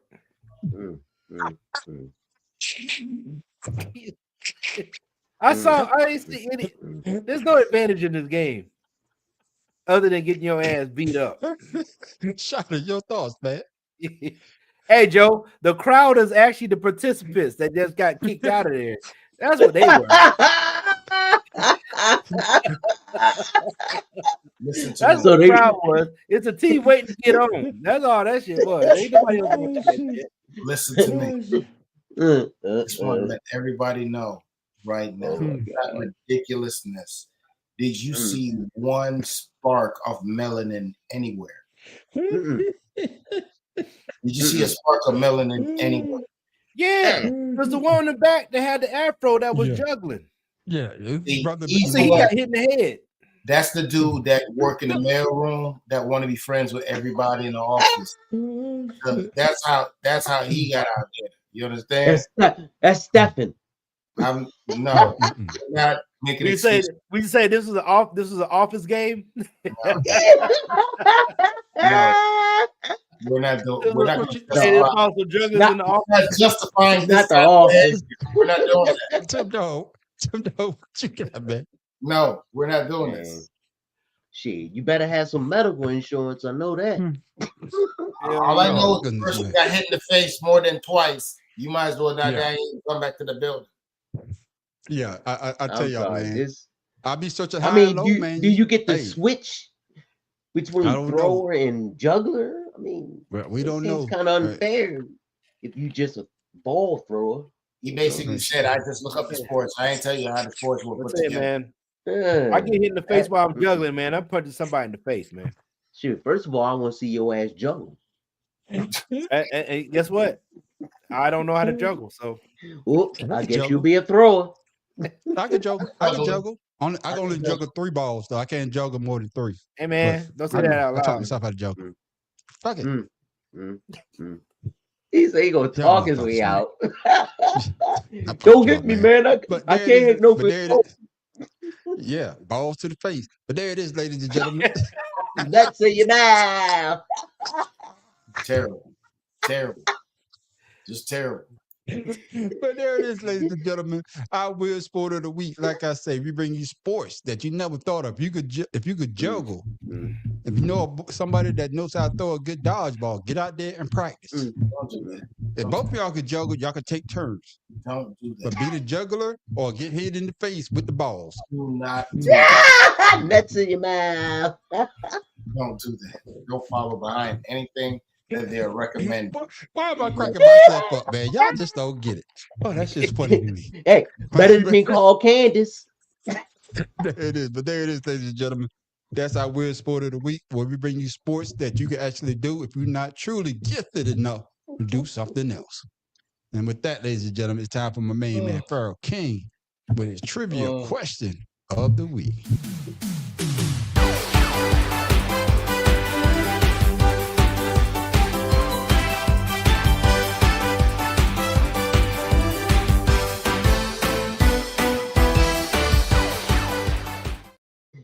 How many you got for us balls this can week, you my take to the face? We're not doing that. Okay? We're not doing It's that, your ladies time and to gentlemen. shine. We We're done not moved doing on. that. You too late. What you got for us this week, Tim? I mean, Pharaoh King. I'm about to say Tim Dog. What Yeah, I you got for know. us this week, Pharaoh? You know, you got the balls in the face shit. Hey, listen. Yeah. With Lenny Wilkins, passing away, I thought I'd give us a little NBA history because he played with the St. Louis Hawks. So here's the question for y'all: what city hosted the first ever NBA game? Damn. I would say Indianapolis. Yeah. Yeah. I'm gonna say LA. No, because the boy, I think the guy that created basketball also created volleyball. From Name Indiana. escapes. Yeah, in Indiana. That's with the Peach Basket. Oh, Indiana. Oh shit. Yeah. Hoosier Town. I'm going Syracuse. Hartford. Connecticut. That's where I went to high Syracuse is in school. New York. Syracuse is in New York. What'd you say, Pharaoh? Actually, Joe I had said St. Joe said Louis. Hartford. Okay. Joe I said said St. Hartford. Louis. Okay, what's the answer there, Pharaoh? All right, Joe, that was a good question, a good answer. But Springfield, Massachusetts. Don't say Boston. Don't say Boston. You better not say Boston. Toronto, Canada. Ooh. Oh man, we thinking United States. Yeah, because he's But from no, the but guy they- originally from Canada. Well, no, He's so really it was from Canada. between, Yeah. so it was between the New York Knickerbockers and the Toronto Huskies at the Maple So that Leaf was close. Gardens and the Knickerbockers won 68-66. You damn right. Okay. Damn. That was close. I say Syracuse, that's New York, but shit. I get a half a point. I mean, technically, you was right across the damn the river. So I don't want. I'm not doing this week. I'm not. I take a half This a point. mother. Shit. Oh hell no! You in a totally different country. Yeah, but people didn't realize that Toronto, that Toronto had a team before the I'm not damn doing this Raptors, so. Yeah.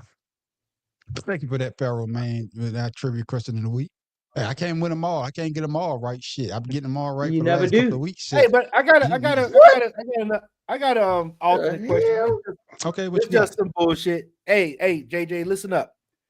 Which NBA player has the most air balls in NBA free throw history? Shaquille O'Neal. Yeah, I was going to say that. Shaq Diesel. Come on, Joe. No, I almost Give me an answer, Joe.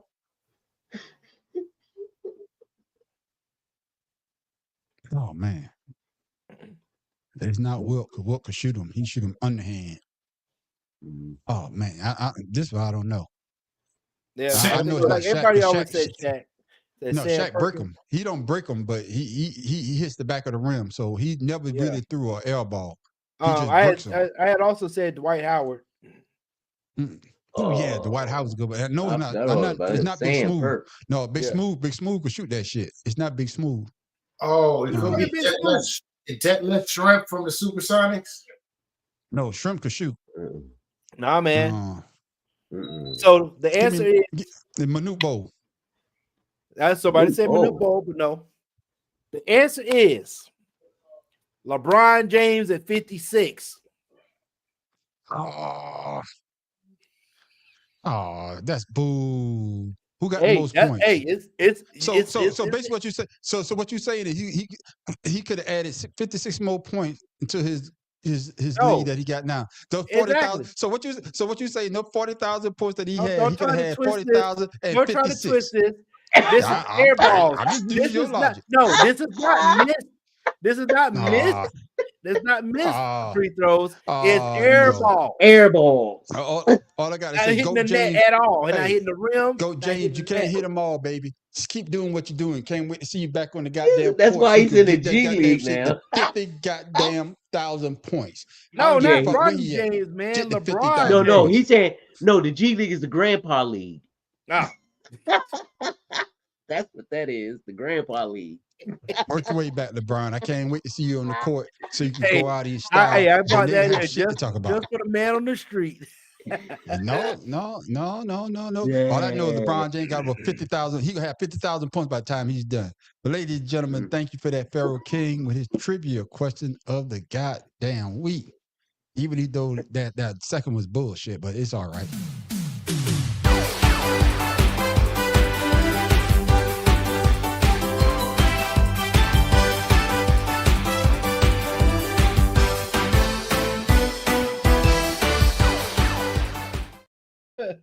Yeah, he's in the G League for real because he's trying to work his way back. I think they say that he's gonna play a couple of games in G League so he get his legs on them. I understand that. Just before we go off, before we say we're gonna say Tim Dog, before we give people something to think about, something funny. And the shutdown is over. They just passed the House just voted, so the shutdown is officially over. So we talk about that on Friday night on 2 cigars and a blunt. But before we go, Tim Dog, what you got for the people, my brother? You know, alert. What I got for the people? Something remarkable in the state of Texas. For the first time ever since 2023, Central Texas have seen the Aurora Borealis, in other words, the Northern Lights, which is when the sun has a massive solar storm, the solar winds travel to Earth, and with our magnetic field, those cosmic rays causes chemical reaction in the sky, which you get the lights, and which is normally seen in the north because they normally happen at the poles. But this geometric storm is so powerful, whereas it can be seen all the way down in Florida. So if you have the chance, if you're up and about, you can't sleep, or you just coming back from a creep, look up at the sky, and you might be able to see the Northern Lights if there's enough. Excuse me, not enough, but if there aren't any clouds and light pollution that would disturb the seeing of this. But it's something that's remarkable, where most of the United States last night could see them. So if you have a chance, get on up and check it out. It'll be a once in a lifetime experience. Trust me. And a once in a lifetime experience. If you drink enough, you see a lot of colors. You see a lot of stars. If you drink enough, you can look up in the sky. You see all type of shit. You see shit moving. You see shit flying. You see things. This is without looking at the sun. I am not talking about the sun. I'm talking about if you drink enough or you high enough, you see any kind of lights. If you know the lights. You don't need to drink. Oh shit! Police lights. It's called great police lights. It's called Great Kush Hybrid. No. It's not a hybrid. This is infused. No. There it is. There you go. If you so happen to light it on fire, you will see Lucky That's Charms. Right. You see all type of shit. No, blue but stars. seriously. How the commercial go? Blue stars, green, what? Blue stars. Oh shit, I just knew that shit. Orange clover. My heart when I was a kid. Blue stars. There it is. And Yeah, when I was a purple kid. diamonds. I just knew the whole shit. Yeah, I just knew the whole shit. But now I done got old. I don't eat cereal like that anymore as well. Tim Dog, shout out your social media too, my brother. Find me on Instagram, Father's Love 99. That's all about me, my son, and my grandson. You get punched in the face hard enough. You see all the colors. Yeah. No, but seriously, this is I something got that's you, man. kind of historic, though. I got you. And if you get the wrong kind of coochie, you see all kind of colors too when you piss. But my man, Shada, what you got for the people before we go, my brother? Yo, Hey, just remember. And make sure you shout out to social media too, my brother. I'm There you sorry. go. Pharaoh underscore said, I hope I never get those colors. Man, I say shout out. Oh, my I bad. say, what you got, shout out before we go, my brother? Hey, shout out to social media. I don't know all of them.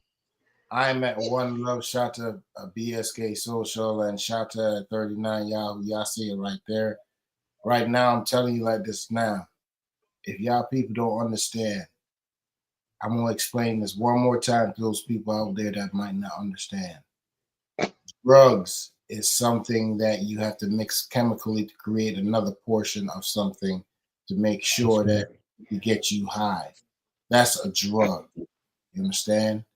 Cannabis is not a drug. It's a plant that if you so happen to light it on fire, as Cat Williams would say, you will see things and hear things.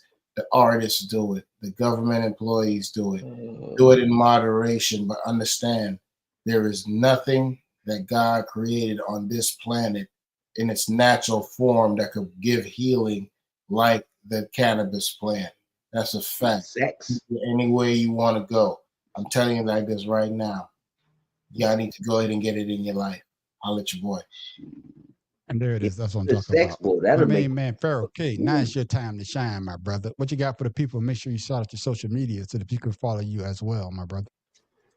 Man, I was hoping some people, some new folks to chime in tonight. I don't see any comments, but Pharaoh underscore 71, King Ryan, Facebook. Just remember, fellas, manipulation is when they blame you for your reaction to their disrespect. Oh, I thought you said penetration. I thought you said penetration. I've got in trouble a lot of times for that. For my reaction. Because I went straight up. Manipulation, man. Manipulation. Yeah, Oh, There you it know, is. Manipulation, fellas. As for me, my people out there, y'all always can find me at the Man on the Street show. I'm always dropping videos. Matter of fact, I'm gonna work on one right after I'm done with the brothers right here. But you also find me on my other AI channel. All I do is do creative AI. Oh, I dropped one the other night. Hope y'all watch it. With my man Vader. You know, who's the father? Darth I Vader. know. Oh, yeah, I saw that. seen that, I man. saw I've seen that. Luke, I am not your father. Yeah, so y'all I make sure saw you check that, me out. man. That's just my AI channel. I just do stuff with AI just to have some fun. But you also check us out every Friday night for our other podcast called Two Cigars and a Blunt. But you want to make sure you stick around for the after show called Ashed Out. That's when everybody on the panel gets to talk about what they want to talk about. Usually we go straight, but we will make a right turn. But like Tim Dog famously said, when you make that left, we're going to drive that bitch off the cliff. But you want to come back next Wednesday night at 7 o'clock for the Better Than Sex Sports podcast. That's what you're watching right now. Hey, we talk about sports and only sports till we get to Tim Dog. Then we talk about the moon, stars, and every goddamn thing. But hey, keep it sports related. Keep it sports related. But as you can see, we do that very well. And with that, ladies and gentlemen, I am the man on the street. This is Pharaoh King. May your team win this week. Tim Dog from Be More Careful Who You Marry, because that might be the devil. Shout out to Orlando. I'm gonna tell you like this right now. My wife is fine as hell. Yeah, and one more time for the veterans out there. If you if you know a veteran, always thank them, but make sure you thank them the right way. You don't thank a veteran for their service on Memorial Day. That's not the day. Yesterday is the day you thank them for their service. Memorial Day, that's the day we pay homage to all the brothers and the sisters that pay the ultimate price in defense of this country. So you got to know the difference. Make sure y'all know the difference, okay? Because the veteran looking at you crazy on Memorial Day, that's the reason why. Matter of fact, do not send me a happy Memorial Day. God damn it. I'm still alive. Yeah, that's not the day you want to do it. And make sure y'all go ahead and have fun. Be careful. Make sure you wrap up. The temperature is dropping. Make sure you wrap up and wrap up the other way either too. You need to bring G back. Dropping. You need to bring G back or your AI. Thank you for coming out and have a good night. Yeah, I need to bring G back for real. Thank you for Yeah. Big G. All right, my brothers. Y'all have a good weekend. And with that, ladies and gentlemen, we are out.